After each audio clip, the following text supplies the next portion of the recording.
ಎಲ್ಲ ಕನ್ನಡ ಮನಸ್ಸುಗಳಿಗೆ ನಮಸ್ಕರಿಸುತ್ತಾ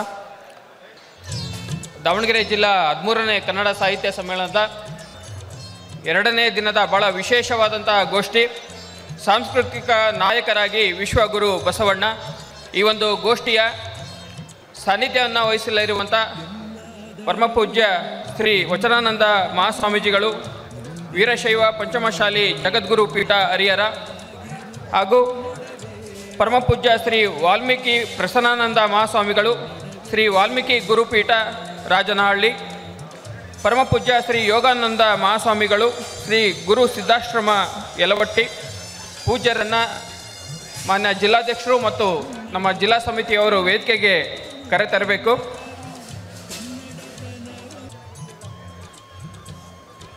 ಈ ಒಂದು ಗೋಷ್ಠಿಯ ವಚನಗೀತೆಯನ್ನು ಹೇಳಲಿರುವಂಥ ಕದಳಿ ಮಹಿಳಾ ವೇದಿಕೆ ದಾವಣಗೆರೆ, ಕದಳಿ ಮಹಿಳಾ ವೇದಿಕೆ ದಾವಣಗೆರೆ.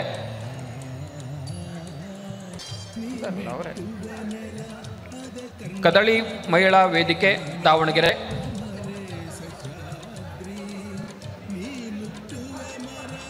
ಜಿಲ್ಲೆಯ ಅನೇಕ ಸಾಹಿತ್ಯ ಮತ್ತು ಸಾಂಸ್ಕೃತಿಕ ಕಾರ್ಯಕ್ರಮಗಳಲ್ಲಿ ತನ್ನದೇ ಆದಂತಹ ಪಾತ್ರವನ್ನು ವಹಿಸಲಿರುವಂಥ ಕದಳಿ ಮಹಿಳಾ ವೇದಿಕೆಯ ಎಲ್ಲ ಶರಣೆಯರು ಈ ಒಂದು ವೇದಿಕೆಯಲ್ಲಿ ವಚನ ಗಾಯನವನ್ನು ನುಡಿಯಬೇಕಾಗಿ ಅವರಲ್ಲಿ ಕೋರಿಕೆ.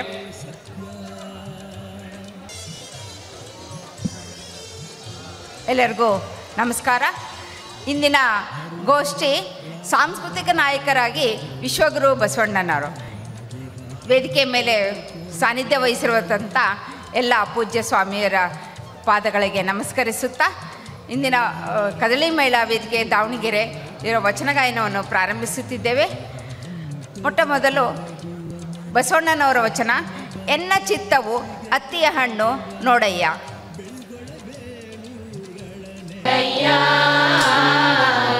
ಎನ್ನ ಚಿತ್ತವು ಹತ್ತಿಯ ಹಣ್ಣು ನೋಡಯ್ಯ, ಎನ್ನ ಚಿತ್ತವು ಹತ್ತಿಯ ಹಣ್ಣು ನೋಡಯ್ಯ, ಎನ್ನ ಚಿತ್ತವು ಹತ್ತಿಯ ಹಣ್ಣು ನೋಡಯ್ಯ. ವಿಚಾರಿಸಿದೊಡೇನು ಗುರುವಿಲ್ಲವಯ್ಯ, ವಿಚಾರಿಸಿದೊಡೇನು ಗುರುವಿಲ್ಲವಯ್ಯ, ಎನ್ನ ಚಿತ್ತವು ಹತ್ತಿಯ ಹಣ್ಣು ನೋಡಯ್ಯ, ಎನ್ನ ಚಿತ್ತವು ಹತ್ತಿಯ ಹಣ್ಣು ನೋಡಯ್ಯ.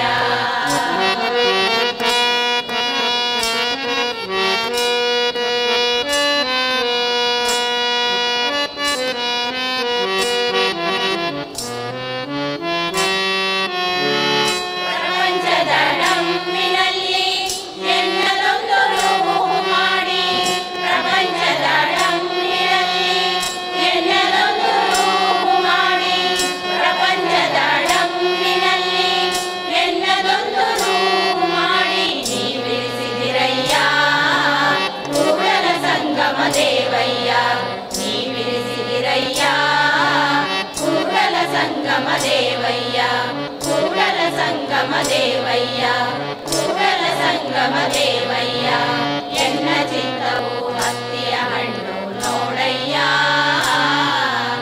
ಎನ್ನ ಚಿತ್ತವು ಹತ್ತಿಯ ಹಣ್ಣು ನೋಡಯ್ಯ.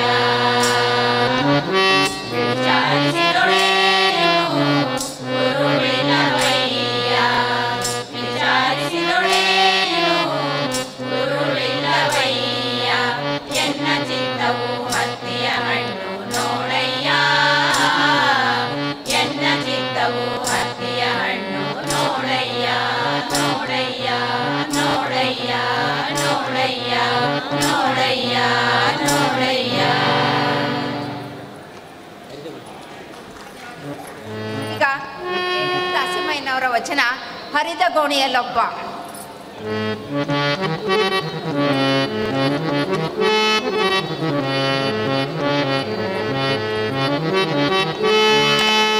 ಹರಿದ ಗೋಣಿಯಲ್ಲೊಬ್ಬ ಕಳವೆಯ ತುಂಬಿ, ಹರಿದ ಗೋಣಿಯಲ್ಲೊಬ್ಬ ಕಳವೆಯ ತುಂಬಿ, ಇರುಳೆಲ್ಲ ನಡೆದನು ಸುತ್ತ ಬಂಜಿ, ಇರುಳೆಲ್ಲ ನಡೆದನು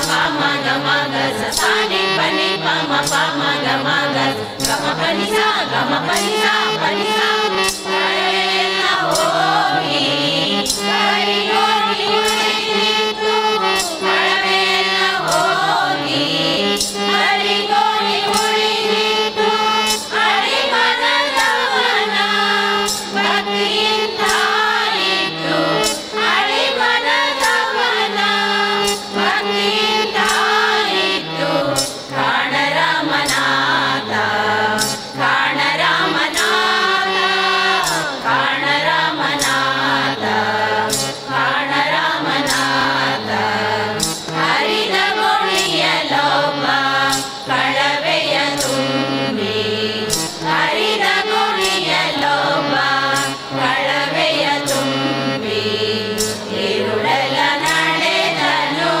ಸುಂಕ ಕಂಜಿ ഇരുಳಲ ನಡೆದನು ಸುಂಕ ಕಂಜಿ ಹರಿದ ಗುಣಿಯಲೊಬ್ಬ ಕಳವೆಯ ತುಂಬಿ ಹರಿದ ಗುಣಿಯಲೊಬ್ಬ ಹರಿದ ಗುಣಿಯಲೊಬ್ಬ ಹರಿದ ಗುಣಿಯಲೊಬ್ಬ ಕಳವೆಯ ತುಂಬಿ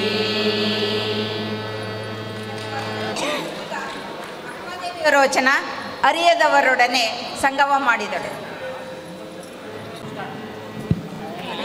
ಅರಿಯದವರೊಡನೆ ಸಂಗಮ ಮಾಡಿದೊಡೆ ಅರಿಯದವರೊಡನೆ ಸಂಗಮ ಮಾಡಿದೊಡೆ ಕಲ್ಲವೈದು ಕಿಡಿಯ ತೆಗೆದುಕೊಂಡಂತೆ ಕಲ್ಲವೈದು ಕಿಡಿಯ ತೆಗೆದುಕೊಂಡಂತೆ ಬಲ್ಲವರೊಡನೆ ಸಂಗಮ ಮಾಡಿದೊಡೆ ಬಲ್ಲವರೊಡನೆ ಸಂಗಮ ಮಾಡಿದೊಡೆ ಮೊಸರು ಹೊಸತು ಬೆಣ್ಣೆಯ ತೆಗೆದುಕೊಂಬಂತೆ ಮೊಸರು ಹೊಸತು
ಧನ್ಯವಾದಗಳು.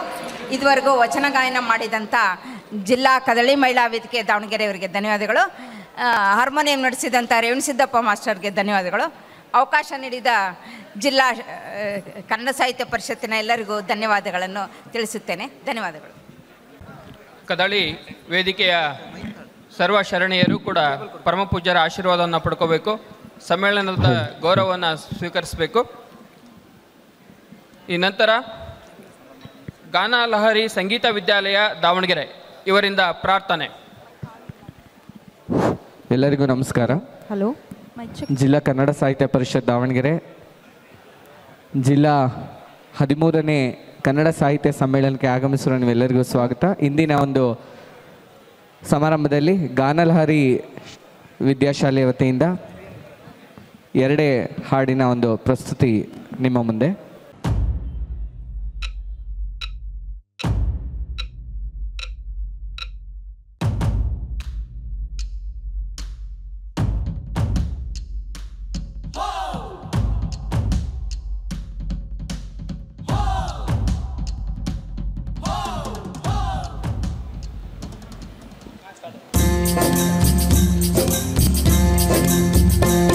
ನಿಮ್ಮ ಶರಣರಿಗೆ ಶರಣೆಂಬುದ ಕರುಣಿಸು ಕೂಡಲ ಸಂಗಮ ದೇವ. ನಿಮ್ಮ ಶರಣರಿಗೆ ಶರಣೆಂಬುದ ಕರುಣಿಸು ಕೂಡಲ ಸಂಗಮ ದೇವ. ನಿಮ್ಮ ಶರಣರಿಗೆ ಶರಣೆಂಬುದ ಕರುಣಿಸು ಕೂಡಲ ಸಂಗಮ ದೇವ. ನಾದ ಪ್ರಿಯ ಶಿವನೆಂಬರು ನಾದ ಪ್ರಿಯ ಶಿವನಲ್ಲವಯ್ಯ. ವೇದ ಪ್ರಿಯ ಶಿವನೆಂಬರು ವೇದ ಪ್ರಿಯ ಶಿವನಲ್ಲವಯ್ಯ. ನಾದ ಪ್ರಿಯ ಶಿವನೆಂಬರು ನಾದ ಪ್ರಿಯ ಶಿವನಲ್ಲವಯ್ಯ. ವೇದ ಪ್ರಿಯ ಶಿವನೆಂಬರು ವೇದ ಪ್ರಿಯ ಶಿವನಲ್ಲವಯ್ಯ. ನಾದವ ಮಾಡಿದ ರಾವಣಂಗೆ ಅರೆ ಆಯುಷವಾಯಿತು. ವೇದವನೋದಿದ ಬ್ರಹ್ಮನ ಶಿರವೇ ಹೋಯಿತು. ನಾದ ಪ್ರಿಯನೂ ಅಲ್ಲ ವೇದ ಪ್ರಿಯನೂ ಅಲ್ಲ. ನಾದ ಪ್ರಿಯನೂ ಅಲ್ಲ ವೇದ ಪ್ರಿಯನೂ ಅಲ್ಲ.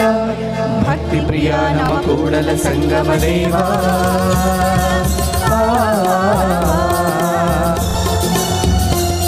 ನಿಮ್ಮ ಶರಣರಿಗೆ ಶರಣೆಂಬುದ ಕರುಣಿಸು ಕೂಡಲ ಸಂಗಮ ದೇವ. ನಿಮ್ಮ ಶರಣರಿಗೆ ಶರಣೆಂಬುದ ಕರುಣಿಸು ಕೂಡಲ ಸಂಗಮ ದೇವ.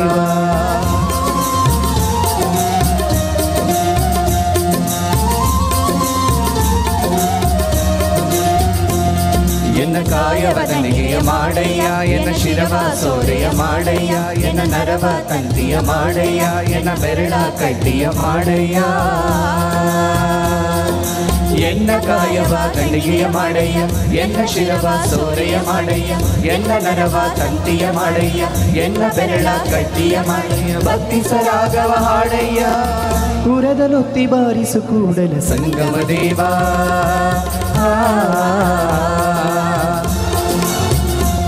ನಿಮ್ಮ ಶರಣರಿಗೆ ಶರಣೆಂಬುದ ಕರುಣಿಸು ಕೂಡಲ ಸಂಗಮ ದೇವ. ನಿಮ್ಮ ಶರಣರಿಗೆ ಶರಣೆಂಬುದ ಕರುಣಿಸು ಕೂಡಲ ಸಂಗಮ ದೇವ.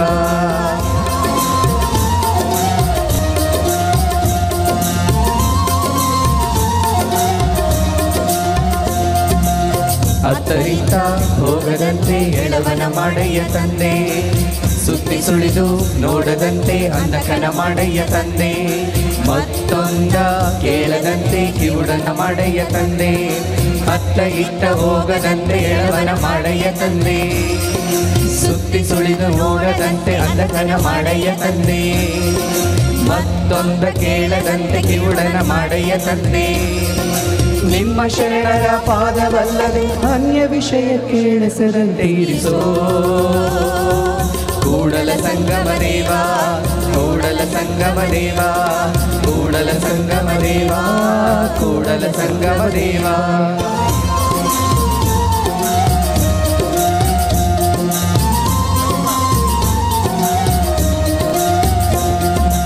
ಎತ್ತೆತ್ತ ನೋಡಿದಡತ್ತ ನೀನೇ ದೇವ. ಸಕಲ ವಿಸ್ತಾರದಾರು ನೀನೇ ದೇವ. ವಿಶ್ವದಕ್ಷಕ್ಷು ನೀನೇ ದೇವ. ವಿಶ್ವತೋಕ ನೀನೇ ದೇವ. ವಿಶ್ವತೋ ಬಾಹು ನೀನೇ ದೇವ. ವಿಶ್ವತೋ ಪಾದ ನೀನೇ ದೇವ. ಕೂಡಲ ಸಂಗಮ ದೇವ. ಕೂಡಲ ಸಂಗಮ ದೇವ. ಕೂಡಲ ಸಂಗಮ ದೇವ. ಕೂಡಲ ಸಂಗಮ ದೇವ. ಕೂಡಲ ಸಂಗಮ ದೇವ. ಕೂಡಲ ಸಂಗಮ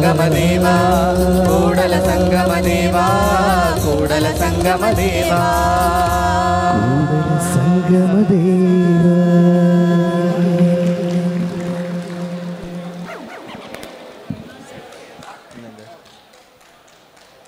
ಇನ್ನೊಂದು ಗೀತೆ ರಾಷ್ಟ್ರಕವಿ ಕುವೆಂಪು ರಚಿತ ಬಾಯಿಲ್ಲಿ ಸಂಭವಿಸು.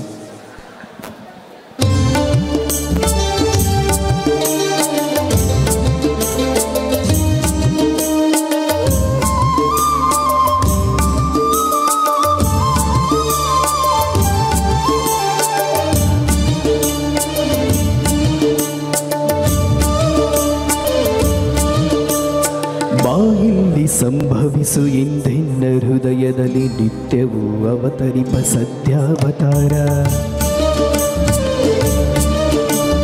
ಬಾಯಿಲ್ಲಿ ಸಂಭವಿಸು ಎಂದೆನ್ನ ಹೃದಯದಲ್ಲಿ ನಿತ್ಯವೂ ಅವತರಿಪ ಸತ್ಯಾವತಾರ. ಮಣ್ಣಾಗಿ ಮರವಾಗಿ ಮಿಗವಾಗಿ ಖಗವಾಗಿ, ಮಣ್ಣಾಗಿ ಮರವಾಗಿ ಮಿಗವಾಗಿ ಖಗವಾಗಿ ಭವಭವದಿ ಭವಿಸಿ ಭವವಿದೂರ. ನಿತ್ಯವೂ ಅವತರಿಪ ಸತ್ಯಾವತಾರ, ನಿತ್ಯವೂ ಅವತರಿಪ ಸತ್ಯಾವತಾರ. ಬಾಯಿಲ್ಲಿ ಸಂಭವಿಸು ಎಂದೆನ್ನ ಹೃದಯದಲ್ಲಿ ನಿತ್ಯವೂ ಅವತರಿಪ ಸತ್ಯಾವತಾರ. ಬಾಯಿಲ್ಲಿ ಸಂಭವಿಸು ಎಂದೆನ್ನ ಹೃದಯದಲ್ಲಿ ನಿತ್ಯವೂ ಅವತರಿಪ ಸತ್ಯಾವತಾರ.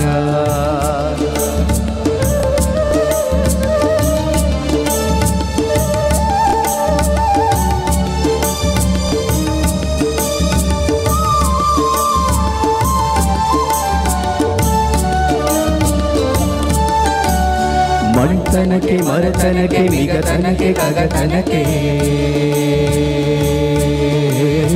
ಮಣ್ತನಕ್ಕೆ ಮರತನಕ್ಕೆ ಮಿಗತನಕ್ಕೆ ಖಗತನಕ್ಕೆ. ಕನ್ನಡೆಗೆ ಕಣ್ಣಾದ ಗುರುವೇ ಬಾರ, ಮೂಡಿ ಬಂದೆನ್ನ ನರರೂಪ ಚೇತನದಿ,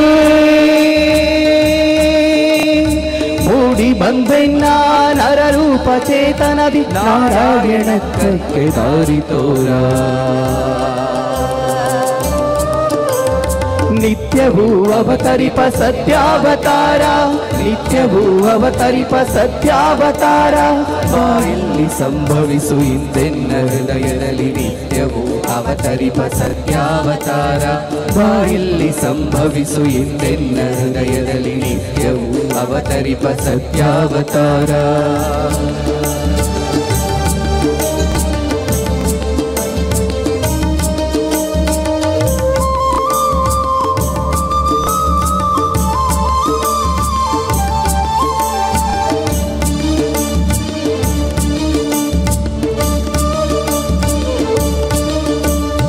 ಅಂದು ಅರಮನೆಯಲ್ಲಿ ಮತ್ತೆ ಸೆರೆಮನೆಯಲ್ಲಿ, ಅಲ್ಲಿ ತುರುಪಟ್ಟಿಯಲ್ಲಿ ಇಲ್ಲಿ ಕಿರುಗುಡಿಸಲಲಿ.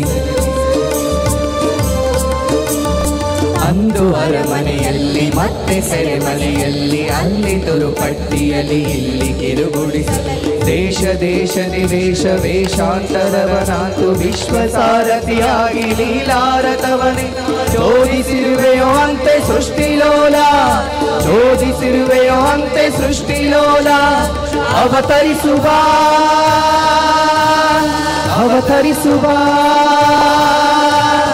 ಅವತರಿಸುವ ಇಲ್ಲಿ ಹಿಂದೆನ್ನ ಚೈತ್ಯದಲ್ಲಿ, ಅವತರಿಸುವ ಇಲ್ಲಿ ಹಿಂದೆನ್ನ ಚೈತ್ಯದಲ್ಲಿ. ಹೇ ದಿವ್ಯ ಸಚ್ಚಿದಾನಂದ ಶೀಲ, ಹೇ ದಿವ್ಯ ಸಚ್ಚಿದಾನಂದ ಶೀಲ, ಹೇ ದಿವ್ಯ ಸಚ್ಚಿದಾನಂದ ಶೀಲ. ಬಾಯಿಲ್ಲಿ ಸಂಭವಿಸು ಎಂದೆನ್ನ ಹೃದಯದಲ್ಲಿ ನಿತ್ಯವೂ ಅವತರಿಪ ಸತ್ಯಾವತಾರ. ಬಾಯಿಲ್ಲಿ ಸಂಭವಿಸು ಎಂದೆನ್ನ ಹೃದಯದಲ್ಲಿ ನಿತ್ಯವೂ ಅವತರಿಪ ಸತ್ಯಾವತಾರ. ಬಾಯಿಲ್ಲಿ ಸಂಭವಿಸು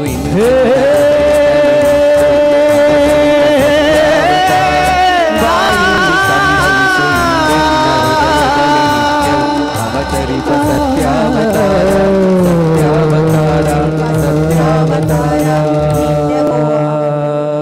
ಸತ್ಯಾವತಾರ. ಧನ್ಯವಾದಗಳು, ಧನ್ಯವಾದಗಳು, ಧನ್ಯವಾದ.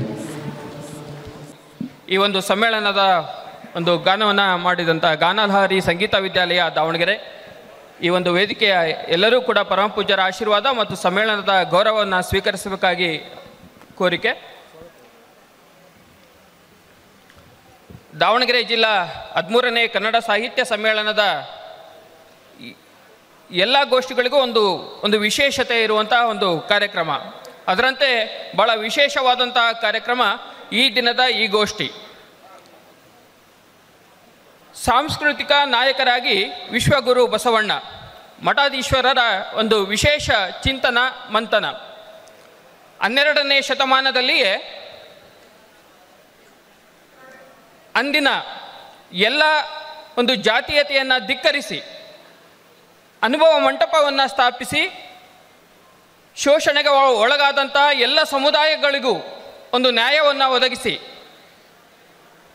ಸಮಾಜದ ಕ್ರಾಂತಿ ಪುರುಷ ಹಾಗೂ ಮಾನವತೆಯ ಮಂದಾರ ಎಂದೇ ಎನಿಸಿಕೊಂಡಂಥ ಬಸವಣ್ಣನವರ ಬಗ್ಗೆ ಒಂದು ವಿಶೇಷವಾದಂಥ ಒಂದು ಗೋಷ್ಠಿ.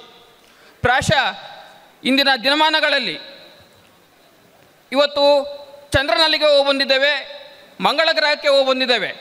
ನಮ್ಮಲ್ಲಿಯೇ ಒಂದು ಸಣ್ಣತನದ ಒಂದು ಈರ್ಷೆ, ಹೊಟ್ಟೆ ಕಿಚ್ಚಿನ ಒಂದು ಸಣ್ಣತನದ ಗೋಡೆಯನ್ನು ಕಟ್ಕೊಂಡಿರುವಂಥ ಇಂದಿನ ದಿನಮಾನಗಳಲ್ಲಿ ಬಸವೇಶ್ವರರ ಚಿಂತನೆಗಳು ಪ್ರಸ್ತುತ ಆಗುತ್ತೆ ಎನ್ನುವಂಥ ಒಂದು ವಿಶೇಷ ಕಾರ್ಯಕ್ರಮ ನಮ್ಮ ಮಾನ್ಯ ಜಿಲ್ಲಾಧ್ಯಕ್ಷರು ಈ ಒಂದು ವಿಶೇಷ ಗೋಷ್ಠಿಯನ್ನು ಆಯೋಜನೆ ಮಾಡಿದ್ದಾರೆ. ಪ್ರಥಮವಾಗಿ ಈ ಒಂದು ಗೋಷ್ಠಿಯ ಸ್ವಾಗತ ಮತ್ತು ಪ್ರಾಸ್ತಾವಿಕ ನುಡಿಯನ್ನು ನಮ್ಮ ಚನ್ನಗಿರಿ ನಿಕಟಪೂರ್ವ ಅಧ್ಯಕ್ಷರಾಗಿರುವಂಥ ಚನ್ನಬಸಪ್ಪ ಸರ್ ಅವರು ಪ್ರಾಸ್ತಾವಿಕ ಮತ್ತು ಸ್ವಾಗತವನ್ನು ಆಡಬೇಕಾಗಿ ಅವರಲ್ಲಿ ಕೋರಿಕೆ. ಓಂ ಶ್ರೀ ಗುರು ಬಸವಲಿಂಗಾಯ ನಮಃ. ಸಿರಿಗನ್ನಡಂ ಗೆಲ್ಗೆ ಸಿರಿಗನ್ನಡಂ ಬಾಳ್ಗೆ. ದಾವಣಗೆರೆ ಜಿಲ್ಲಾ 13ನೇ ಕನ್ನಡ ಸಾಹಿತ್ಯ ಸಮ್ಮೇಳನದ 2ನೇ ದಿನದ 2ನೇ ಗೋಷ್ಠಿ ಪ್ರಾರಂಭ ಆಗ್ತಾಯಿದೆ. ಈ ಗೋಷ್ಠಿಯ ಹೆಸರು ಕರ್ನಾಟಕದ ಸಾಂಸ್ಕೃತಿಕ ನಾಯಕರಾಗಿ ವಿಶ್ವಗುರು ಬಸವಣ್ಣ. ವಿಶ್ವಗುರು ಬಸವಣ್ಣ ಎಂಬ ಈ ಗೋಷ್ಠಿಯ ನಮ್ಮ ಹರಿಹರ ತಾಲೂಕಿನ ಮಠಾಧೀಶರ ಚಿಂತನ ಮಂಥನ ಗೋಷ್ಠಿ. ಈ ಗೋಷ್ಠಿಯ ದಿವ್ಯ ಸಾನ್ನಿಧ್ಯ ವಹಿಸಿ ಕಾರ್ಯಕ್ರಮವನ್ನು ಯಶಸ್ವಿಯಾಗಿ ನೆರವೇರಿಸಿಕೊಡಬೇಕು ಅಂತೇಳಿ ಪರಮ ಪೂಜ್ಯ ಶ್ರೀ ಜಗದ್ಗುರು ವಾಲ್ಮೀಕಿ ಪ್ರಸನ್ನಾನಂದ ಮಹಾಸ್ವಾಮಿಗಳು ವಾಲ್ಮೀಕಿ ಗುರುಪೀಠ ರಾಜನಹಳ್ಳಿ ಇವರಲ್ಲಿ ಹೋಗಿ ಭಿನ್ನವಿಸಿಕೊಂಡಾಗ ಭಾಳ ಸಂತೋಷದಿಂದ ಒಪ್ಪಿಕೊಂಡು ಸಮಯಕ್ಕೆ ಸರಿಯಾಗಿ ಆಗಮಿಸಿ ವೇದಿಕೆಯನ್ನು ಅಲಂಕರಿಸಿದ್ದಾರೆ. ಪರಮ ಪೂಜ್ಯರಿಗೆ ನೆರೆದಂಥ ಎಲ್ಲ ಸದ್ಭಕ್ತ ವೃಂದದ ಪರವಾಗಿ ತುಂಬ ಹೃದಯದ ಆರ್ಥಿಕ ಸುಸ್ವಾಗತವನ್ನು ದೀರ್ಘದಂಡ ಪ್ರಣಾಮಗಳೊಂದಿಗೆ ಬಯಸುತ್ತೇನೆ. ಇನ್ನೋರ್ವ ಪರಮ ಪೂಜ್ಯರಾದ ಶ್ರೀ ಶ್ರೀ ವಚನಾನಂದ ಮಹಾಸ್ವಾಮಿಗಳವರು ಜಗದ್ಗುರು ವೀರಶೈವ ಲಿಂಗಾಯತ ಪಂಚಮಸಾಲಿ ಜಗದ್ಗುರು ಪೀಠ ಹರಿಹರ ಇವರಲ್ಲಿ ಹೋಗಿ ಭಿನ್ನವಿಸಿಕೊಂಡಾಗ ಅವರು ಕೂಡ ಭಾಳ ಸಂತೋಷದಿಂದ ಒಪ್ಪಿಕೊಂಡು ಸಮಯಕ್ಕೆ ಸರಿಯಾಗಿ ಆಗಮಿಸಿ ವೇದಿಕೆಯನ್ನು ಅಲಂಕರಿಸಿದ್ದಾರೆ. ಪರಮ ಪೂಜ್ಯರಿಗೆ ನೆರೆದಂಥ ಎಲ್ಲ ಕನ್ನಡಾಭಿಮಾನಿ ಸಾಹಿತ್ಯ ವೃಂದದವರ ಪರವಾಗಿ ಹೃತ್ಪೂರ್ವಕವಾಗಿರ್ತಕ್ಕಂಥ ಸುಸ್ವಾಗತವನ್ನು ದೀರ್ಘದಂಡ ಪ್ರಣಾಮಗಳೊಂದಿಗೆ ಬಯಸುತ್ತೇನೆ. ಇನ್ನೋರ್ವ ಪರಮ ಪೂಜ್ಯರಾದಂತಹ ಶ್ರೀ ಶ್ರೀ ಯೋಗಾನಂದ ಮಹಾಸ್ವಾಮಿಗಳವರು ಗುರುಸಿದ್ಧಾಶ್ರಮ ಯಲವಟ್ಟಿ ಇವರಲ್ಲಿಯೂ ಸಹ ನಾವು ಹೋಗಿ ಭಿನ್ನವಿಸಿಕೊಂಡಾಗ ಭಾಳ ಸಂತೋಷದಿಂದ ಒಪ್ಪಿಕೊಂಡು ಸಮಯಕ್ಕೆ ಸರಿಯಾಗಿ ಆಗಮಿಸಿ ವೇದಿಕೆಯನ್ನು ಅಲಂಕರಿಸಿದ್ದಾರೆ. ಪರಮ ಪೂಜ್ಯರಿಗೆ ನೆರೆದಂಥ ಎಲ್ಲ ಸದ್ಭಕ್ತ ವೃಂದದ ಪರವಾಗಿ ತುಂಬ ಹೃದಯದ ಹಾರ್ದಿಕ ಸುಸ್ವಾಗತವನ್ನು ದೀರ್ಘದಂಡ ಪ್ರಣಾಮಗಳೊಂದಿಗೆ ಬಯಸುತ್ತೇನೆ. ಹಾಗೂ ಈ ಸಮ್ಮೇಳನದ ಸರ್ವಾಧ್ಯಕ್ಷರಾದಂತಹ ಸನ್ಮಾನ್ಯ ಶ್ರೀ ಸಿ ವಿ ಪಾಟೀಲ್ರವರಿಗೂ, ಜಿಲ್ಲಾ ಕನ್ನಡ ಸಾಹಿತ್ಯ ಪರಿಷತ್ತಿನ ಅಧ್ಯಕ್ಷರಾದಂತಹ ಸನ್ಮಾನ್ಯ ಶ್ರೀ ಬಿ ವಾಮದೇವಪ್ಪನವರಿಗೂ ತುಂಬ ಹೃದಯದ ಹಾರ್ದಿಕ ಸುಸ್ವಾಗತವನ್ನು ಬಯಸುತ್ತೇನೆ. ಇದುವರೆಗೂ ಕೂಡ ಸುಶ್ರಾವ್ಯವಾಗಿ ವಚನ ಸಂಗೀತವನ್ನು ನುಡಿಸಿದಂತಹ ಕದಳಿ ಮಹಿಳಾ ವೇದಿಕೆ ದಾವಣಗೆರೆ ಹಾಗೂ ಗಾನಲಹರಿ ಸಂಗೀತ ವಿದ್ಯಾಲಯ ದಾವಣಗೆರೆ ಈ ಎರಡು ವೃಂದಕ್ಕೂ ಸಹ ತುಂಬ ಹೃದಯದ ಸುಸ್ವಾಗತವನ್ನು ಬಯಸುತ್ತಾ, ಮಾಧ್ಯಮ ಮಿತ್ರರಿಗೂ ನೆರೆದಂತಹ ಎಲ್ಲ ಸಾಹಿತ್ಯ ಅಭಿಮಾನಿಗಳಿಗೂ ಸುಸ್ವಾಗತವನ್ನು ಬಯಸುತ್ತಾ, ಇಲ್ಲಿ ಕರ್ನಾಟಕ ಸಾಂಸ್ಕೃತಿಕ ನಾಯಕನಾಗಿ ಜಗದ್ಗುರು ಬಸವಣ್ಣ ಎಂಬತಕ್ಕಂಥ ವಿಚಾರವಾಗಿ ಪೂಜ್ಯರುಗಳ ಅಪ್ಪಣೆ ಮೇರೆಗೆ ಎರಡು ಮಾತುಗಳನ್ನು ನಾನು ಪ್ರಾಸ್ತಾವಿಕವಾಗಿ ಮಾತನಾಡಲಿಕ್ಕೆ ಇಷ್ಟಪಡ್ತಾ ಇದ್ದೇನೆ. ಜಗತ್ತಿನಲ್ಲಿ ಬುದ್ಧ, ಯೇಸು, ಪೈಗಂಬರರ ನಂತರ ಮಹಾಮಾನವತಾ ಪ್ರವಾದಿಯಾಗಿ ಉದಿಸಿ ಬಂದಂಥವರು ಜಗಜ್ಯೋತಿ ಬಸವೇಶ್ವರರು. ಕಲ್ಯಾಣ ನಗರದಲ್ಲಿ ನಿಂದು ವಿಶ್ವ ಕಲ್ಯಾಣದ ಮಣಿಯಹವನ್ನು ಪೂರೈಸಿದಂತಹ ಕೀರ್ತಿ ಬಸವಣ್ಣನವರಿಗೆ ಸಲ್ತದೆ. ಬಸವಣ್ಣ ಒಬ್ಬ ಸಾಂಸ್ಕೃತಿಕ ನಾಯಕನಾಗಲಿಕ್ಕೆ ಅನೇಕ ಕಾರಣಗಳಿದ್ದಾವೆ. ಎಲ್ಲ ಮಹನೀಯರುಗಳು ವಿಶ್ವ ದಾರ್ಶನಿಕರು ಅಂತ ನಾವೇನು ಕರಿತೇವೆ, ಅವರೆಲ್ಲರೂ ಕೂಡ ನಾವು ಒಂದೊಂದು ಕ್ಷೇತ್ರಗಳಲ್ಲಿ ತಮ್ಮ ಸಾಧನೆಯನ್ನು ತೋರಿಸಿದರೆ, ಬಸವಣ್ಣನವರು ಎಲ್ಲ ಕ್ಷೇತ್ರಗಳಲ್ಲಿಯೂ ಸಹ ತಮ್ಮ ಛಾಪನ್ನು ಮೂಡಿಸಿರ್ತಕ್ಕಂಥವರು, ತಮ್ಮ ಮುದ್ರೆಯನ್ನು ಒತ್ತಿರ್ತಕ್ಕಂಥವರು ಬಸವಣ್ಣನವರು. ಅವರನ್ನು ಎಲ್ಲ ರೀತಿಯಿಂದಲೂ ಸಹ ಸಾಂಸ್ಕೃತಿಕ ನಾಯಕ ಅಂತೇಳಿ ಇವತ್ತು ಸರ್ಕಾರ ಗುರುತಿಸಲಿಕ್ಕೆ ಕಾರಣ ಅವರು ಕೈಗೊಂಡಂತಹ ಸುಧಾರಣೆಗಳು, ಅವರು ಅನುಸರಿಸಿದಂತಹ ಸಾಮಾಜಿಕ ಏನು ಭಾರತೀಯ ಸನಾತನ ಧರ್ಮದಲ್ಲಿ ಚಾತುರ್ವರ್ಣ್ಯವನ್ನು ಮೀರಿ ಸಮಾಜದ ಕನಸನ್ನು, ಶೋಷಣೆಗೆ ತುಳಿತಕ್ಕೆ ಒಳಗಾದಂಥವರ ಆಶಾ ಸೂರ್ಯನಂತೆ ಉದಿಸಿ ಬಂದಂತಹ ಬಸವಣ್ಣನವರು ಬಾಲ್ಯದಲ್ಲೇ ಈ ವರ್ಣಾಶ್ರಮದ ಸಂಕೋಲೆಗೆ ವಿರುದ್ಧ ಸೆಟೆದು ಮನೆಯಿಂದ ಹೊರಬಂದಂತಹ ಬಾಲಕ ತನ್ನ ದೈನಂದಿನ ಬದುಕಿನಲ್ಲಿ ಸಮಾಜದ ಪರಿಕಲ್ಪನೆಯನ್ನು ರೂಢಿಸಿಕೊಂಡು ತನ್ನದೇ ಆದಂತಹ ಆಶೋತ್ತರಗಳನ್ನು ವೈಜ್ಞಾನಿಕ ತಳಹದಿಯ ಮೇಲೆ ಯಾವುದೇ ತಾರತಮ್ಯವಿಲ್ಲದೆ ಜಾತಿ ವಯೋ ಲಿಂಗಾತೀತವಾಗಿ ಸಮಾನತೆಯ ಸರ್ವ ಸಮಾಜದವರು ಸಹ ಒಪ್ಕೊಳ್ತಕ್ಕಂತಹ ಒಂದು ನಿರಾಕಾರ ಪರಮಾತ್ಮನನ್ನು ಸಾಕಾರ ಸ್ವರೂಪವನ್ನಾಗಿ ಮಾಡಿ ಪ್ರತಿಯೊಬ್ಬರೂ ಸಹ ಮೇಲು ಕೀಳು ಬಡವ ಬಲ್ಲಿದ ಎಂಬತಕ್ಕಂತಹ ಭೇದವಿಲ್ಲದೆ ಪರಾತ್ಪರ ವಸ್ತುವನ್ನು ಪೂಜಿಸ್ತಕ್ಕಂತಹ ಪ್ರತಿಫಲವಾಗಿ ಕೊಟ್ಟಂತಹ ವಿನೂತನವಾದಂತಹ ಧರ್ಮ ಬಸವ ಧರ್ಮ. ಇದು ಒಂದು ಕಾರಣ.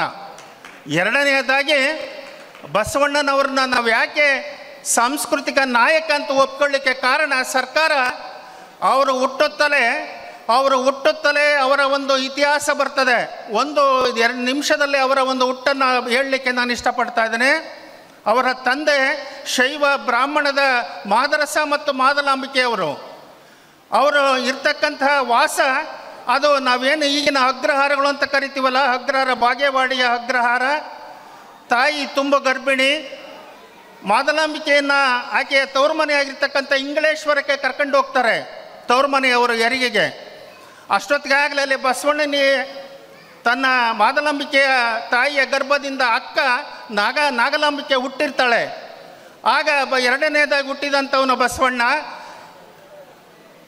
ಇಂಗಳೇಶ್ವರಕ್ಕೆ ಹೋದಾಗ ಅಲ್ಲಿ ತಾಯಿ ಈ ಮಗುವಿಗೆ ಹೆರಿಗೆಯಾಗಿ ಹೋಗಿರ್ತಾಳೆ.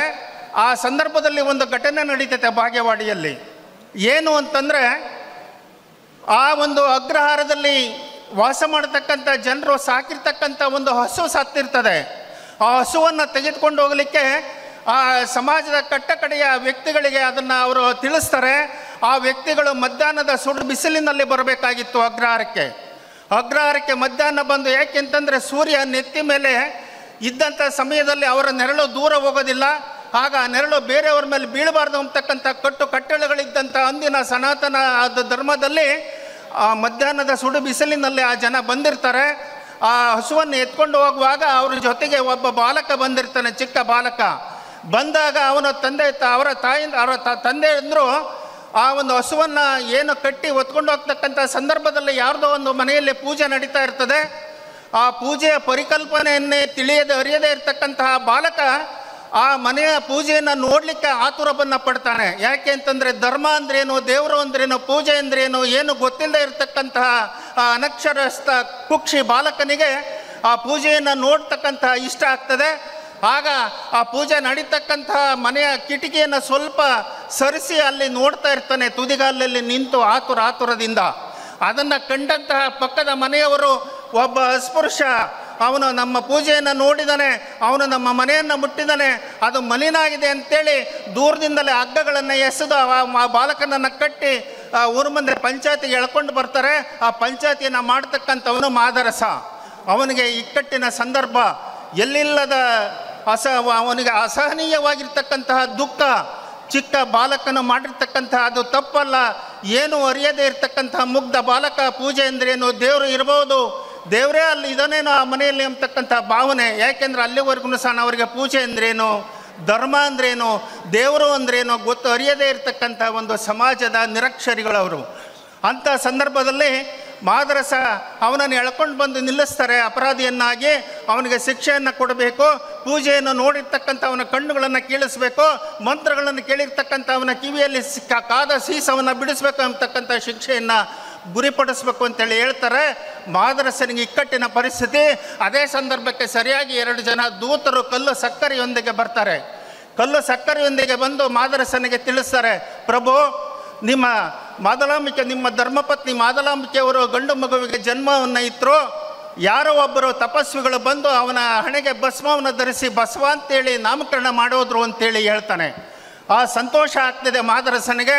ಆ ಸುದ್ದಿಯನ್ನು ಎಲ್ಲರಿಗೂ ಸಹ ತಿಳಿಸ್ತಾನೆ. ನೋಡಿ, ಅರಿಯದ ಬಾಲಕ ಇವತ್ತು ತಪ್ಪು ಮಾಡಿದ್ದಾನೆ, ಆದರೆ ಅವನು ತಪ್ಪು ಮಾಡಿರೋದು ಮಹಾ ಅಪರಾಧವೇನಲ್ಲ. ನನಗೆ ಸಂತೋಷದ ಸಿಹಿ ಸುದ್ದಿ ಬಂದಿದೆ, ನನಗೆ ಬಸವನೆಂಬ ಮಗು ಹುಟ್ಟಿದ್ದಾನೆ. ಆ ಸಂತೋಷಕ್ಕಾಗಿ ಇವನು ಮಾಡಿರ್ತಕ್ಕಂಥ ತಪ್ಪನ್ನು ಮನ್ನಿಸಿ ನಾನು ಅವನನ್ನು ಇದು ಯಾವುದೇ ದಂಡನೆ ಇಲ್ಲದೆ ಅವನನ್ನು ನಿರ್ದೋಷಿಯನ್ನಾಗಿ ಘೋಷಿಸ್ತಾ ಇದ್ದೀನಿ ಅಂತೇಳಿ ಘೋಷಿಸ್ತಾನೆ. ಆಗ ಆ ದಂಡನೆಗೆ ಗುರಿಯಾಗಿರ್ತಕ್ಕಂತಹ ಬಾಲಕನ ಬಾಯಿಂದ ಬಂದಂಥ ಮಾತು ಏನಪ್ಪ ಅಂತಂದರೆ, ಹುಟ್ಟುತ್ತಲೇ ವಲಯರನ್ನು ಉದ್ಧರಿಸುತ್ತಾ ಬಂದೆ ಬಸವ ಅಂತ ಹೇಳ್ತಾನೆ. ಯಾರು? ಆ ಬಾಲಕ, ಶಿಕ್ಷೆಗೆ ದಂಡನೆಗೆ ಒಳಗಾದಂಥ ಮಗು ಹೇಳ್ತದೆ, ಹುಟ್ಟುತ್ತಲೇ ವಲಯರನ್ನು ಉದ್ಧರಿಸುತ್ತಾ ಬಂದೆ ಬಸವ ಅಂತ ಹೇಳ್ತಾನೆ. ಅಂತಹ ಒಂದು ಹುಟ್ಟುತ್ತಲೇ ಈ ನಾಡಿನ, ಈ ದೇಶದ, ಸಮಾಜದ ಕಡೆಯ ವ್ಯಕ್ತಿಗಳ ಉದ್ಧಾರಕ್ಕೋಸ್ಕರ ಉದಿಸಿ ಬಂದಂಥವನು ಈ ಜಗಜ್ಯೋತಿ ಬಸವಣ್ಣನವರು. ಅವರು ಏನು ಬಾಲ್ಯದಲ್ಲೇ ಆ ಒಂದು ವರ್ಣಾಶ್ರಮವನ್ನು ಬಿಟ್ಟು ಬಂದಂಥವ್ರು ಅಂತ ನಾನೇನು ಹೇಳಿದೆ. ಆ ವಿದ್ಯೆಯನ್ನು ಕಲಿತು ಬಿಜ್ಜಳನ ರಾಯಭಾರಿಯಾಗಿ ಆ ಮಾವನ ಬಲದೇವ ಅರಸರ ಮಂತ್ರಿಗಳ ಒಂದು ಆದೇಶದಂತೆ ಅವನ ಅಲ್ಲಿ ಒಬ್ಬ ಲೆಕ್ಕಿಗನಾಗಿ ಅನೇಕ ವರ್ಷಗಳ ಕಾಲ ಕೆಲಸವನ್ನು ಮಾಡಿ ಅವರ ಕಾಲಾನಂತರ ಅವರೇ ಮಹಾಮಂತ್ರಿಯಾಗಿ ಕೆಲಸವನ್ನು ಮಾಡ್ತಕ್ಕಂಥ ಸಂದರ್ಭದಲ್ಲಿ ಅವರು ಕೈಗೊಂಡಂಥ ಸಾಮಾಜಿಕ ಸುಧಾರಣೆಗಳೇನಿದಾವಲ್ಲ, ಆ ಸುಧಾರಣೆಗಳು ಒಂದಲ್ಲ ಎರಡಲ್ಲ. ಅವರು ಮಾಡಿದಂತಹ ಒಂದು ಸಾಧನೆ ಅನುಭವ ಮಂಟಪವೆಂಬ ವಿಚಾರ ವೇದಿಕೆಯನ್ನು ಸ್ಥಾಪಿಸಿ 196,000 ಜನ ಶರಣರನ್ನು ಒಂದುಗೂಡಿಸಿ 770 ಅಮರಗಣಗಳನ್ನು ಒಟ್ಟಿಗೆ ಸೇರಿಸಿ ಆ ಒಂದು ಅನುಭವ ಮಂಟಪ ಎಂಬ ವಿಚಾರ ವೇದಿಕೆಯಲ್ಲಿ ಧಾರ್ಮಿಕ ಅಭಿವ್ಯಕ್ತಿ ಸ್ವಾತಂತ್ರ್ಯವನ್ನು ಪ್ರತಿಯೊಬ್ಬರಿಗೂ ಸಹ ನೀಡಿದ್ರಿಂದ ಅವರೆಲ್ಲರೂ ಸಹ ಕುಂತು ಚಿಂತನೆ ಮಾಡಿರ್ತಕ್ಕಂಥ ಕೀರ್ತಿ ಅದು ಬಸವಣ್ಣನವರಿಗೆ ಸಲ್ತದೆ. ಯಾಕೆ ಅಲ್ಲ ಅಷ್ಟೊಂದು ಜನ ಸೇರಿದ್ರು ಅನ್ನೋದಕ್ಕೆ ಒಂದು ಉದಾಹರಣೆ, ಬಸವಣ್ಣನವರಿಗಿಂತ ಪೂರ್ವದಲ್ಲಿ ಆ ಜನತೆಯನ್ನು ಉದ್ಧಾರ ಮಾಡತಕ್ಕಂಥ ಧರ್ಮಗಳು ಇರಲಿಲ್ವೇ ಅಂತಕ್ಕಂಥ ನಮಗೊಂದು ಪ್ರಶ್ನೆ ಬರ್ಬೋದು. ಆದರೆ ಇದ್ವು, ಅವರೆಲ್ಲರೂ ಸಹ ಬಂದಿದ್ದರು. ಬುದ್ಧ ಅವರೆಲ್ಲರೂ ಸಹ ಬಂದ್ರೂ ಕೂಡ ಅವ್ರು ಏನು ಹೇಳಿದರು, ಅವರ ಜೊತೆಗೆ ಹೋಗಲಿಲ್ಲ, ಅವ್ರ ಜೊತೆ ಬೆರೀಲಿಲ್ಲ, ಅವರ ಮೇಲೆ ನಿಂತರು. ಬರ್ರಿ ನೀವು ನಮ್ಮಂಗಾಗ್ರಿ ಅಂತ ಕರೆದ್ರೆ ವಿನಃ ಬಳಿಗೆ ಹೋಗಲಿಲ್ಲ. ಆದರೆ ಬಸವಣ್ಣ ಅವರ ಬಳಿಗೆ ಹೋಗ್ತಾನೆ, ಅವರ ಕೇರಿಗಳಲ್ಲಿ ಹೋಗ್ತಾನೆ, ಅವರಿಗೆ ನಡೆಯನ್ನು ಕಲಿಸ್ತಾನೆ, ನುಡಿಯನ್ನು ಕಲಿಸ್ತಾನೆ, ಶುಚಿಯನ್ನು ಕಲಿಸ್ತಾನೆ, ಆಹಾರ ಪದ್ಧತಿಯನ್ನು ಕಲಿಸ್ತಾನೆ, ಅಕ್ಷರವನ್ನು ಕಲಿಸ್ತಾನೆ, ಆಮೇಲೆ ಧರ್ಮವನ್ನು ಬೋಧಿಸ್ತಾನೆ. ಅದು ಯಾವ ಭಾಷೆಯಲ್ಲಿ? ಮಾತೃಭಾಷೆಯಲ್ಲಿ. ಅದುವರೆಗೂ ಸಹ ಧರ್ಮ ಯಾವ ಭಾಷೆಯಲ್ಲಿತ್ತು? ಜನಸಾಮಾನ್ಯರಿಗೆ ಅರ್ಥವಾಗದೇ ಇರತಕ್ಕಂಥ ಸಂಸ್ಕೃತ, ಪಾಳಿ, ಪ್ರಾಕೃತ ಭಾಷೆಗಳಲ್ಲಿ ಇರ್ತಕ್ಕಂತಹ ಧರ್ಮವನ್ನು ಮಾತೃಭಾಷೆ ಕನ್ನಡದಲ್ಲಿ ತಂದು ಪ್ರತಿಯೊಬ್ಬರಿಗೂ ಸಹ ದೇವರು ಧರ್ಮದ ಪರಿಕಲ್ಪನೆಯನ್ನು ಪರಿಚಯ ಮಾಡಿಕೊಟ್ಟದ್ರಿಂದನ ಕಸ ಗುಡಿಸ್ತಕ್ಕಂಥ ಒಬ್ಬಳು ಸತ್ಯಕ್ಕನಿಂದ ಹಿಡಿದು, ಸೂಳೆ ಸಂಕವಿಯಿಂದ ಹಿಡಿದು, ಅಂಬಿಗರ ಚೌಡನಿಂದ ಹಿಡಿದು, ಮಾದಾರ ಚೆನ್ನೈನಿಂದ ಹಿಡಿದು ಇಡೀ ಸಮಸ್ತ ದೇಶದ ನಾನಾ ಭಾಗಗಳಿಂದ ಕಲ್ಯಾಣದ ತಿಂತಿಣಿಗೆ ಸಮಾಜ ಜನ ಬಂದು ಸೇರ್ತಾರೆ. ಆ ಸೇರಿದಂಥ 196,000 ಜನಗಳು ತಮ್ಮ ತಮ್ಮ ಅಭಿಪ್ರಾಯಗಳನ್ನು, ಧಾರ್ಮಿಕ ಸ್ವಾತಂತ್ರ್ಯದ ವಿಚಾರಗಳನ್ನು ಮಂಥನದ ಮೂಲಕ ಆ ಚಿಂತನೆಯನ್ನು ಮಾಡಿ ಅವರಲ್ಲಿ ಒಪ್ಪಿಸ್ತಾರೆ. ಆ ಒಪ್ಪಿಸಿ ಅವರಿಗೆ ಏನು ಅವರ ಮನಸ್ಸಿನ ಅನಿಸಿದಂತಹ ಸಮಯ ಏನಿತ್ತು, ಆ ಮಾತುಗಳೇನಿದ್ವು, ಆ ಮಾತುಗಳೇ ಅನುಭವ ಮಂಟಪದ ಹೊರಬಂದು ವಚನಗಳಾದವು. ಅವರ ಅಂಕಿತದಲ್ಲಿ ವಚನಗಳಾದವು. ಆ ವಚನಗಳೇ ಮುಂದೆ ಸಾಹಿತ್ಯ ಆಯಿತು. ಅಂತಹ ವಚನಗಳನ್ನು ಸೃಷ್ಟಿ ಮಾಡಿದಂತಹ ವಚನಕಾರರು ಕನ್ನಡ ಸಾಹಿತ್ಯದ ಅಚ್ಚ ಬೇಸಾಯಗಾರರು. ವಚನಕಾರರು ಕನ್ನಡದ ಅಚ್ಚ ಬೇಸಾಯಗಾರರು ಅಂತಂದರೆ ಈ ವಚನಕಾರರು ಮಾತ್ರ. ಕನ್ನಡಕ್ಕೆ ಮಂತ್ರಶಕ್ತಿಯನ್ನು ಕೊಟ್ಟಂಥ ಭಾಷೆ, ಕನ್ನಡಕ್ಕೆ ಮಂತ್ರಶಕ್ತಿಯನ್ನು ಕೊಟ್ಟಂಥವರು ಶರಣರು, ವಚನಕಾರರು, ಮಂತ್ರಶಕ್ತಿಯನ್ನು ಕೊಟ್ಟಂಥವ್ರು. ಅಲ್ಲಿವರೆಗೂ ಸಹ ಕನ್ನಡ ಅನ್ನೋದು ಗೊತ್ತೇ ಇರಲಿಲ್ಲ. ಅದು ಹಳಗನ್ನಡದಲ್ಲಿ ಕೇವಲ ಪಂಡಿತರ ಪಾಮರರ ಸ್ವತ್ತಾಗಿತ್ತು. ಇದು ಜನಸಾಮಾನ್ಯರ ಸ್ವತ್ತಾಗಿದ್ದು ವಚನ ಸಾಹಿತ್ಯದ ಮೂಲಕ ಅಂತಕ್ಕಂತಹ ಮಾತುಗಳನ್ನು ಇಲ್ಲಿ ಸಾಂಕೇತಿಕವಾಗಿ ಹೇಳ್ತಾ ಬಸವಣ್ಣ ಒಂದಲ್ಲ, ಸಾಮಾಜಿಕ ಕ್ರಾಂತಿ, ಶೈಕ್ಷಣಿಕ ಕ್ರಾಂತಿ, ರಾಜಕೀಯ ಕ್ರಾಂತಿ, ಸಾಮಾಜಿಕ ಸಮಾನತೆಯ ಕ್ರಾಂತಿ, ಎಲ್ಲ ಕ್ಷೇತ್ರಗಳಲ್ಲೂ ಸಹ ತನ್ನ ಕ್ರಾಂತಿಯನ್ನು ಮಾಡಿ ಎಲ್ಲರನ್ನೂ ಸಹ ಅಪ್ಪನು ನಮ್ಮ ಮಾದಾರ ಚೆನ್ನಯ್ಯ, ಬೊಪ್ಪನು ನಮ್ಮ ಡೋಹರ ಕಕ್ಕಯ್ಯ, ಅಣ್ಣನು ನಮ್ಮ ಕಿನ್ನರಿ ಬ್ರಹ್ಮಯ್ಯ, ಎನ್ನ ನೇತ ಕರಿಯಿರಿ, ಎನ್ನ ನೇತ ಕರಿಯರಿ ಅಂತೇಳಿ ತನ್ನನ್ನು ತಾನು ತೋರಿಸಿಕೊಂಡಂತಹ ವ್ಯಕ್ತಿ ಬಸವಣ್ಣನವರು. ಅದಕ್ಕೆ ಬಸವಣ್ಣನವರು ಯಾವುದೇ ಕಾರ್ಯವನ್ನು ಮಾಡಲಿ, ಯಾವುದೇ ಕೆಲಸವನ್ನು ಮಾಡಲಿ, ಅವನು ನಮ್ಮವನು ಅಂತ ಹೇಳ್ತಾರೆ ಕೆಲವರು. ಅದಕ್ಕೆ ಬಸವಣ್ಣ ಹೇಳ್ತಾನೆ, ನಾನು ನಿಮ್ಮವನಲ್ಲ, ನಾನು ಈ ಸಮಾಜದ ಕಟ್ಟ ಕಡೆಯ ಮಾದಾರ ಚೆನ್ನಯ್ಯನ ಮನೆಯ ದಾಸಿಯ ಮಗಳು, ಡೋಹರ ಕಕ್ಕಯ್ಯನ ಮನೆಯ ದಾಸಿಯ ಮಗನು. ಇವರಿಬ್ಬರು ಹೊಲದಲ್ಲಿ ಬೆರಡಿಗೆ ಹೋಗಿ ಸಂಗಮ ಮಾಡಿದರು. ಅವರಿಬ್ಬರಿಗೆ ಹುಟ್ಟಿದ ಮಗನಾನಯ್ಯ, ಕೂಡಲ ಸಂಗಮ ದೇವ ನೀ ಸಾಕ್ಷಿಯಾಗಿ ಅಂತ ಹೇಳ್ಕೊಳ್ತಾರೆ. ತನ್ನ ಹುಟ್ಟಿನ ಹರವನ್ನು, ಅರಿವನ್ನು ಯಾಕೆ ಅವರ ಆ ರೀತಿ ತೋರಿಸ್ಕೊಳ್ತಾರೆ ಅಂತಂದರೆ, ಆ ಜನರ ಉದ್ಧಾರಕ್ಕಾಗಿ, ಆ ಜನತೆಯ ಕಲ್ಯಾಣಕ್ಕಾಗಿ, ಸಮಾಜದ ಎಲ್ಲ ಸಮಾನತೆಯ ಒಂದು ಪ್ರತೀಕವಾಗಿ ತನ್ನ ಕನಸನ್ನು ಕಂಡಂಥವರು ಬಸವಣ್ಣನವರು.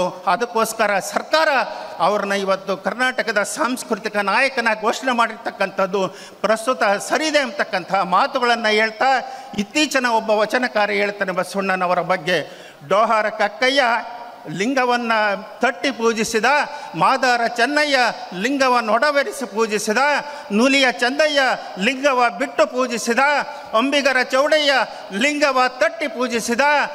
ಆದರೆ ಬಸವಣ್ಣ ಇವರೆಲ್ಲರನ್ನೂ ಲಿಂಗವ ಮಾಡಿ ಪೂಜಿಸಿದ, ಅವರೆಲ್ಲರನ್ನು ಲಿಂಗವ ಮಾಡಿ ಪೂಜಿಸಿದ ಎಂಬತಕ್ಕಂತಹ ಬಸವಣ್ಣನವರನ್ನು ಇವತ್ತು ಕರ್ನಾಟಕದ ಸಾಂಸ್ಕೃತಿಕ ನಾಯಕ ಅಂತೇಳಿ ಸರ್ಕಾರ ಘೋಷಣೆ ಮಾಡಿದೆ ಅಂದರೆ ಇದು ತಡವಾಯಿತು. ಇವತ್ತು ವಚನ ಸಾಹಿತ್ಯವನ್ನು, ಬಸವಣ್ಣನವರನ್ನು ಇವತ್ತು ಬೇರೆ ದೇಶಗಳು ಇವತ್ತು ಏನು ಪ್ರಪಂಚದ ಪ್ರತಿಷ್ಠಿತ ವಿಶ್ವವಿದ್ಯಾನಿಲಯಗಳು ಅಂತ ನಾವು ಕರಿತೀವಿ, ಆ ವಿಶ್ವವಿದ್ಯಾನಿಲಯಗಳ ಥೇಮ್ಸ್ ನದಿಯ ದಡದ ಮೇಲೆ ಇವತ್ತು ಬಸವಣ್ಣನ ಮೂರ್ತಿಯನ್ನು ಕೂರಿಸಿ ತಪಸ್ಸನ್ನು ಮಾಡ್ತಾರೆ, ಪ್ರಾರ್ಥನೆಯನ್ನು ಮಾಡ್ತಾರೆ ಅಂತಂದರೆ ಇವತ್ತು ಬಸವಣ್ಣನವರ ಸಾಧನೆ ಏನಾಗಿದೆ ಅನ್ನೋದನ್ನು ನಾವು ಗಮನಿಸಬೇಕು ಕರ್ನಾಟಕದವರು ಅಂತಕ್ಕಂತಹ ಮಾತುಗಳನ್ನು ಸಹ ಇಲ್ಲಿ ಹೇಳ್ತಾ, ಭಾಳ ಜನ ಕವಿಗಳಿದ್ದೀರ.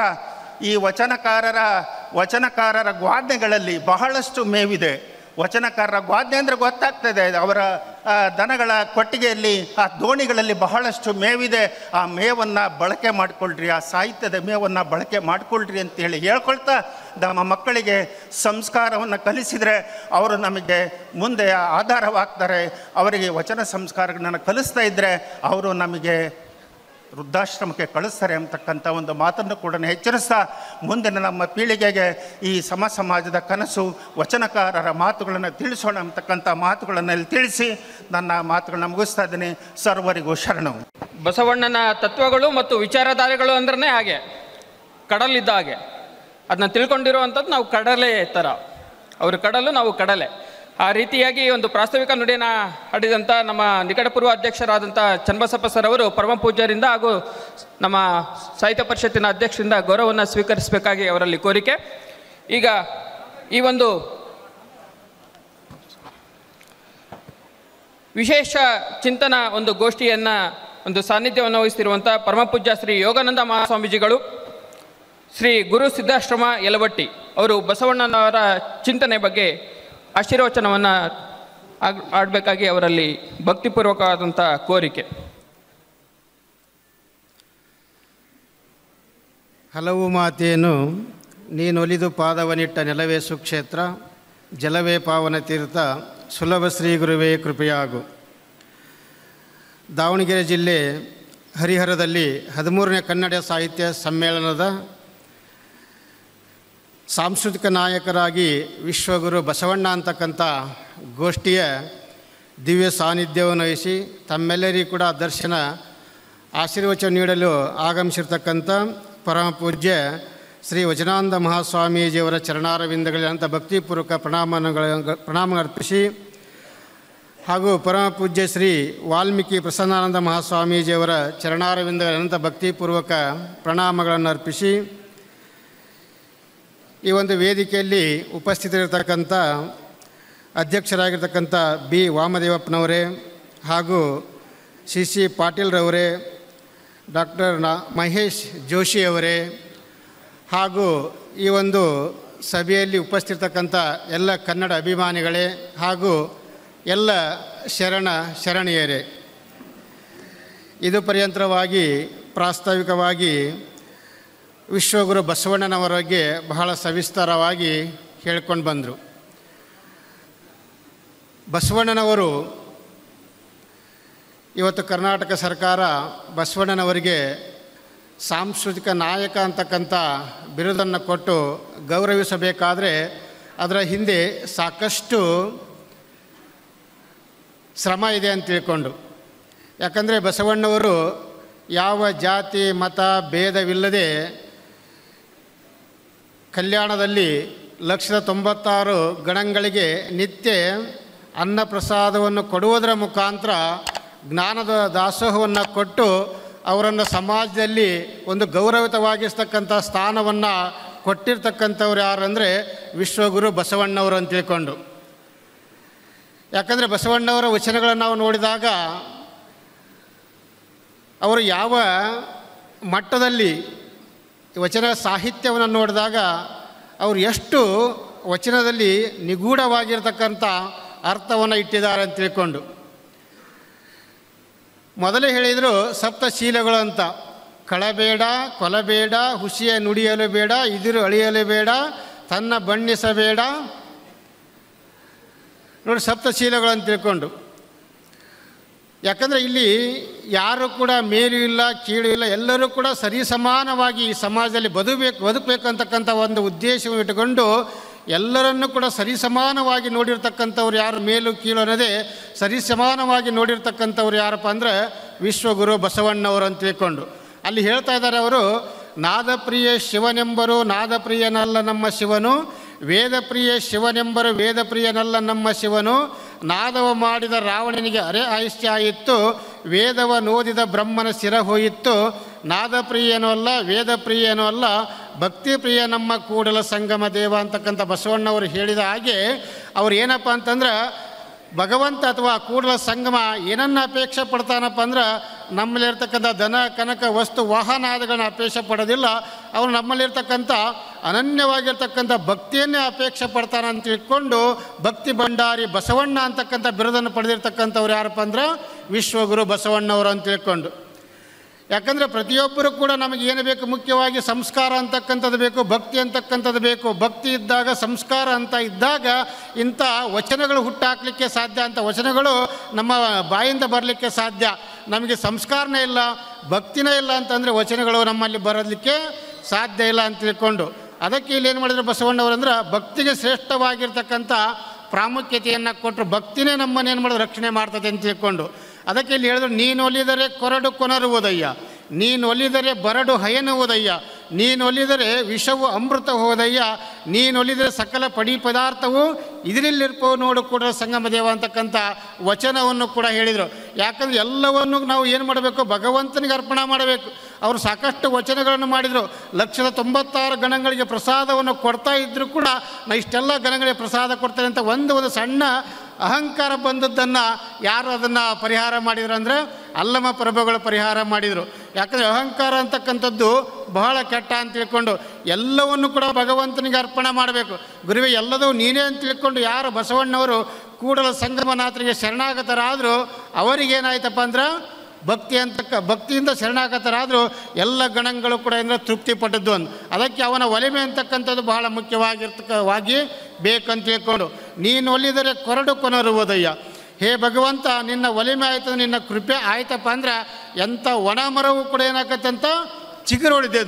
ನೀನು ಒಲಿದರೆ ಕೊರಡು ಕೊನರುವುದಯ್ಯ, ನೀನು ಒಲಿದರೆ ಬರಡು ಹಯನುವುದಯ್ಯ. ಬರಡು ಆಗಿರ್ತಕ್ಕಂಥ ಆಕಳು ಕೂಡ ಏನಾಕತ್ತಂದ್ರೆ ಹಾಲನ್ನು ಕರೆಯುವಂಥ ಸಾಮರ್ಥ್ಯ ಬರ್ತದೆ. ನೀನು ಒಲಿದರೆ ವಿಷವು ಅಮೃತ ಹೋದಯ್ಯ, ವಿಷವು ಕೂಡ ಅಮೃತ ಆಕತಿ.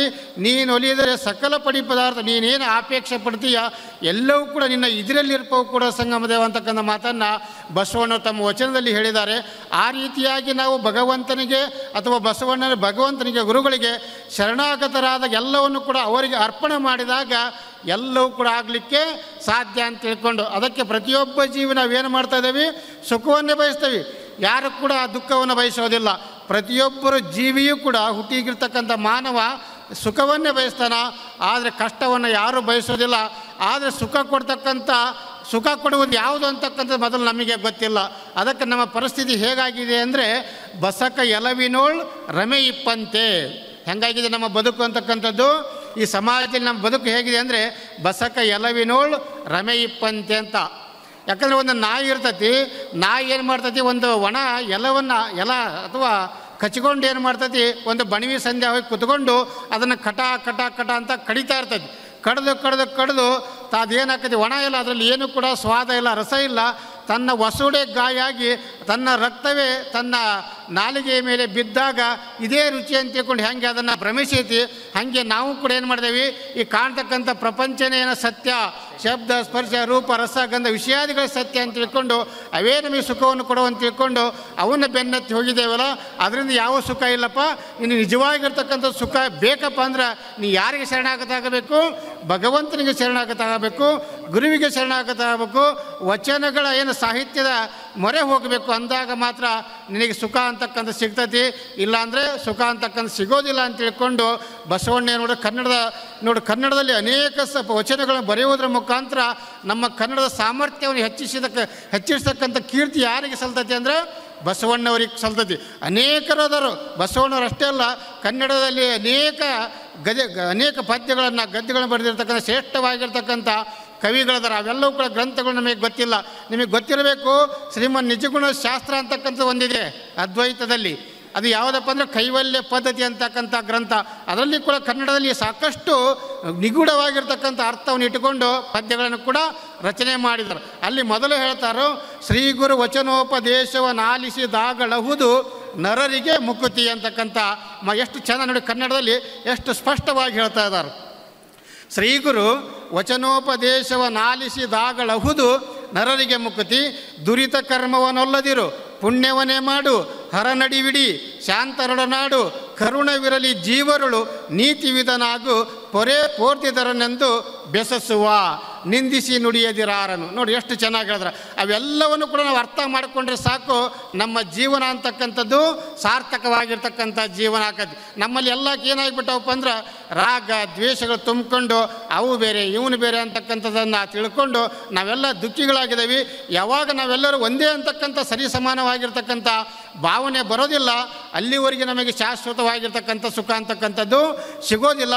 ಆ ದೃಷ್ಟಿಯಿಂದ ಬಸವಣ್ಣವರು ಏನು ಮಾಡಿದರು, ಎಲ್ಲರನ್ನೂ ಕೂಡ ಎಲ್ಲಲ್ಲಿ ಕೂಡ ಯಾರದಾನ, ಭಗವಂತನದಾನ, ಪ್ರತಿಯೊಬ್ಬ ಜೀವಿಯಲ್ಲಿ ಕೂಡ ಪರಮಾತ್ಮನೇ ಅದಾನ ಅಂತ ತಿಳ್ಕೊಂಡು ಎಲ್ಲರನ್ನು ಸರಿಸಮಾನವಾಗಿ ಬಸವಣ್ಣವರು ಕಂಡದಕ್ಕೆ ಇವತ್ತು ಅವ್ರು ಏನಾದರೂ ವಿಶ್ವಗುರು ಬಸವಣ್ಣ ಅಂತಕ್ಕಂಥ ಕೀರ್ತಿಗೆ ಪಾತ್ರರಾದ್ರಂತೆ ಅಂತ ಹೇಳಲಿಕ್ಕೆ ತಪ್ಪಾಗೋದಿಲ್ಲ ಅಂತ ತಿಳ್ಕೊಂಡು ಅಂಥ ಬಸವಣ್ಣನವರ ಒಂದು ವಚನ ಸಾಹಿತ್ಯವನ್ನು ಇವತ್ತು ತಾವೆಲ್ಲರೂ ಕೂಡ ಚಿಂತನಕ್ಕೋಸ್ಕರ ಇಟ್ಕೊಂಡಿರ್ತಕ್ಕಂಥದ್ದು ಬಹಳ ಶ್ಲಾಘನೀಯವಾಗಿರ್ತಕ್ಕಂಥದ್ದು ಅಂತ ತಿಳ್ಕೊಂಡು ಇದು ನಿನ್ನಿಂದ ಪರ್ಯಂತರವಾಗಿ ಏನು ಕನ್ನಡ ಸಾಹಿತ್ಯ ಕನ್ನಡದ ಬಗ್ಗೆ ಏನು ಮಾತಾಡ್ತಾ ಇದ್ದೀರಿ, ನಾವೆಲ್ಲರೂ ಕೂಡ ಅರ್ಥ ಮಾಡ್ಕೋಬೇಕು ಕನ್ನಡಕ್ಕೆ ಎಷ್ಟು ಅಗಾಧವಾದ ಶಕ್ತಿ ಇದೆ ಅಂತ ತಿಳ್ಕೊಂಡು.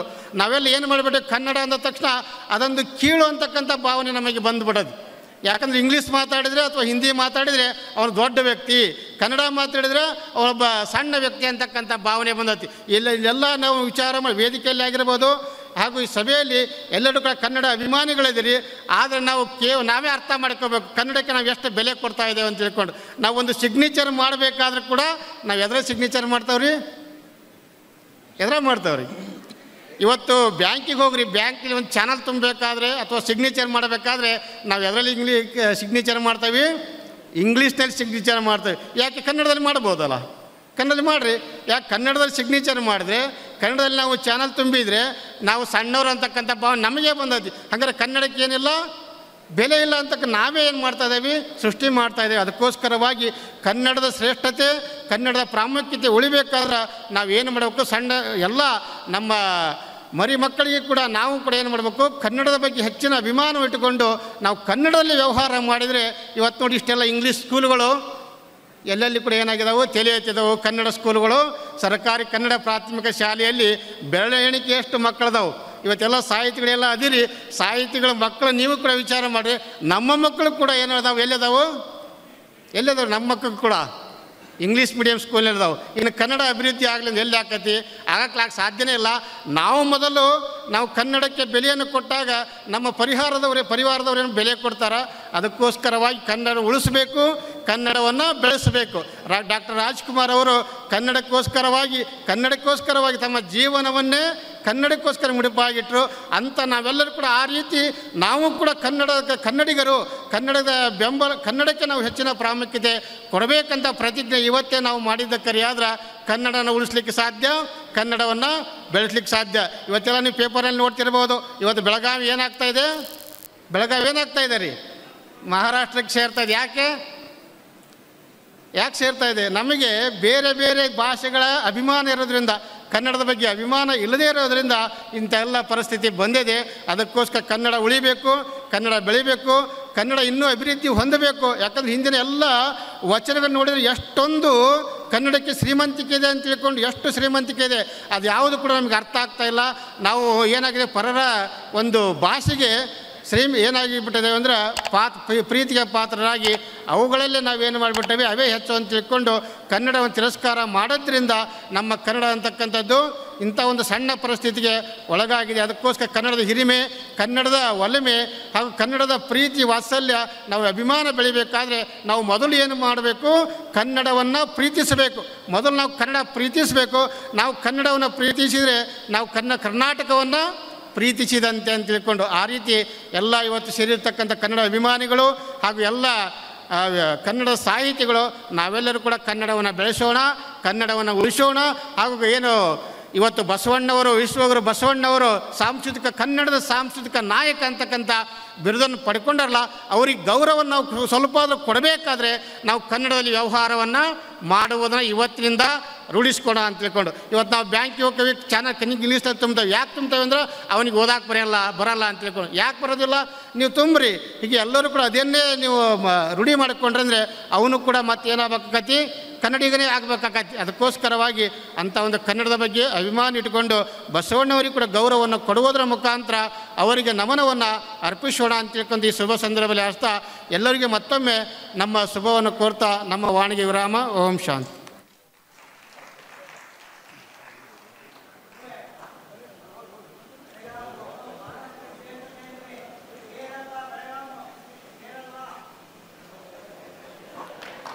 ಅದೇ ನಾವೆಲ್ಲ ಒಗ್ಗಟ್ಟಿದ್ರೆ ಸೇರೋಲ್ಲ.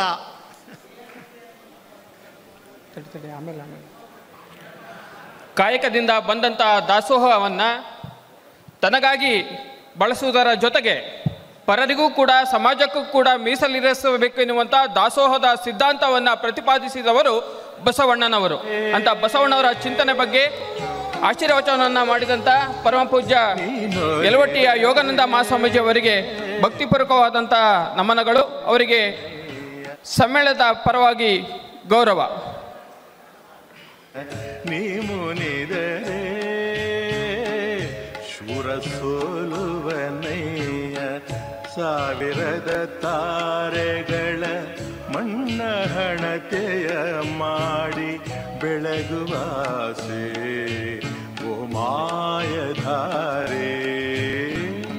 ನೀನೊಲಿದರೆ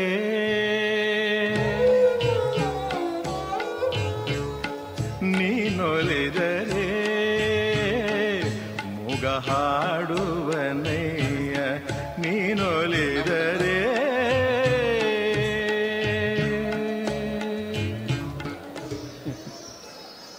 ಬಸವ ತತ್ವವನ್ನೇ ಉಸಿರಿಸಿ ಬಸವ ತತ್ವವನ್ನೇ ಪಸರಿಸುವಂಥ ಶ್ರೀಮಠ ಶ್ರೀ ಹರಿಹರದ ವೀರಶೈವ ಪಂಚಮಸಾಲಿ ಜಗದ್ಗುರು ಪೀಠ ಪರಮ ಪೂಜ್ಯರಾದ ವಚನಾನಂದ ಮಹಾಸ್ವಾಮಿಗಳು ಈ ಗೋಷ್ಠಿಯನ್ನು ಕುರಿತು ಆಶೀರ್ವಚನ ಮಾಡಬೇಕಾಗಿ ಅವರಲ್ಲಿ ಭಕ್ತಿಪೂರ್ವಕವಾದಂಥ ಕೋರಿಕೆ.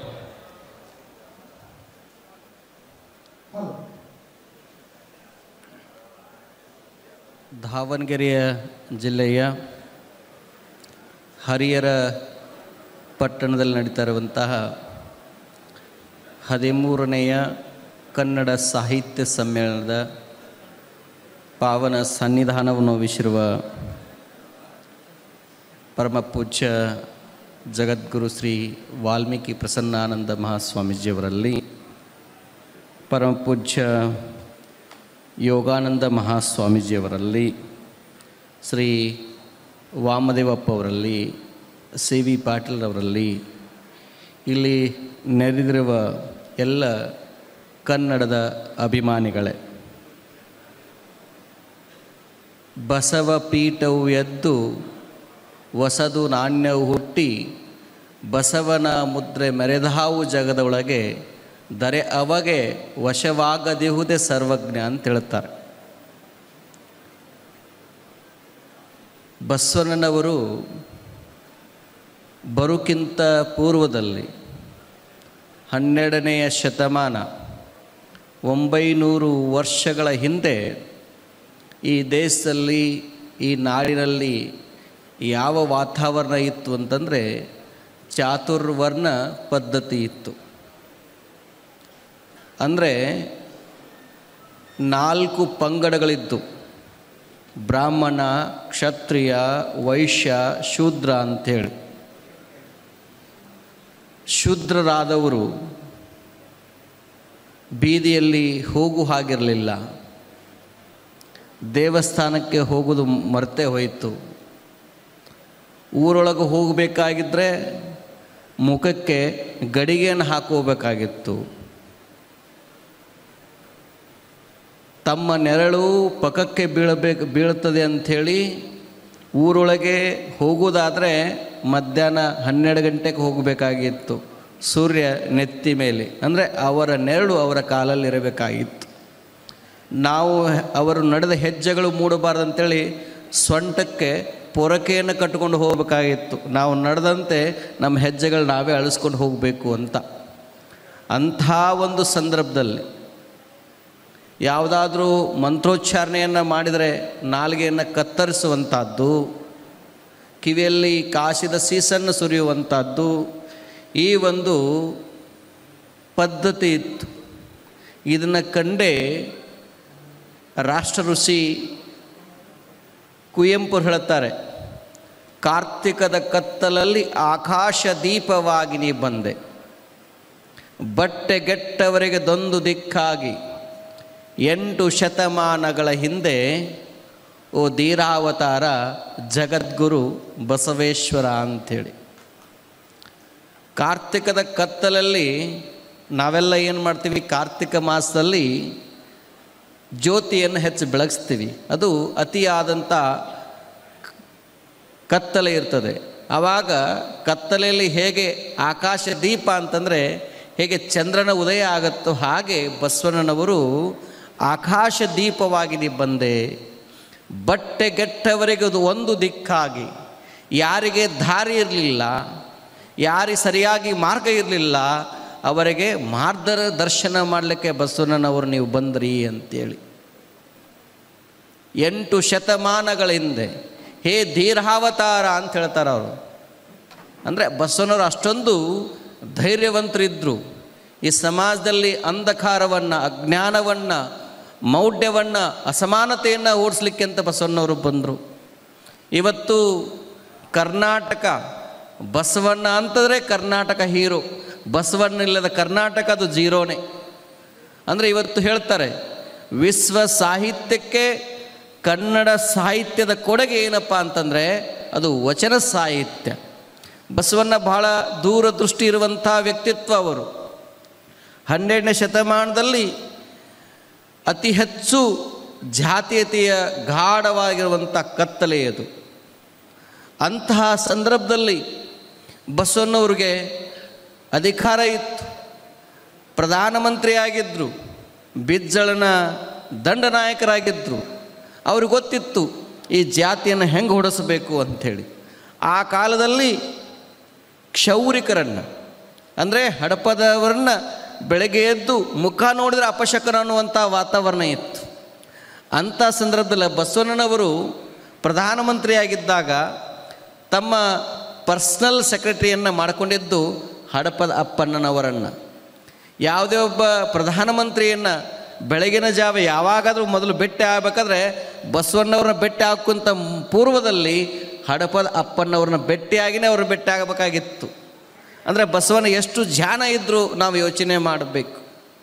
ಅವರು ಬದುಕಿದ್ದು ಭಾಳ ಕಡಿಮೆ ಆಯುಷ್ಯ, ಆದರೆ ತಮ್ಮ ಸುಮಾರು 33 ವರ್ಷ ಏನು ಪ್ರಧಾನಮಂತ್ರಿಯಾಗಿದ್ದರು, ಆ 33 ವರ್ಷದ ಆ ಪ್ರಧಾನಮಂತ್ರಿ ಆದಂಥ ಸಂದರ್ಭದಲ್ಲಿ ಒಂದೇ ಒಂದು ಯುದ್ಧ ಆಗಲಿಲ್ಲ.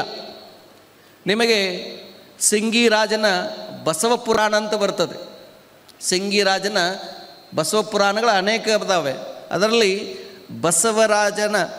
ಸಿಂಗಿರಾಜನ ಬಸವ ಪುರಾಣದಲ್ಲಿ ಒಂದು ಘಟನೆ ಬರುತ್ತೆ. ಕಳಚೂರು ಸಾಮ್ರಾಜ್ಯದ ದೊರೆ ಬಿಜ್ಜಳ, ಆತನ ದಂಡನಾಯಕನಾಗಿದ್ದವರು ಬಸವಣ್ಣ.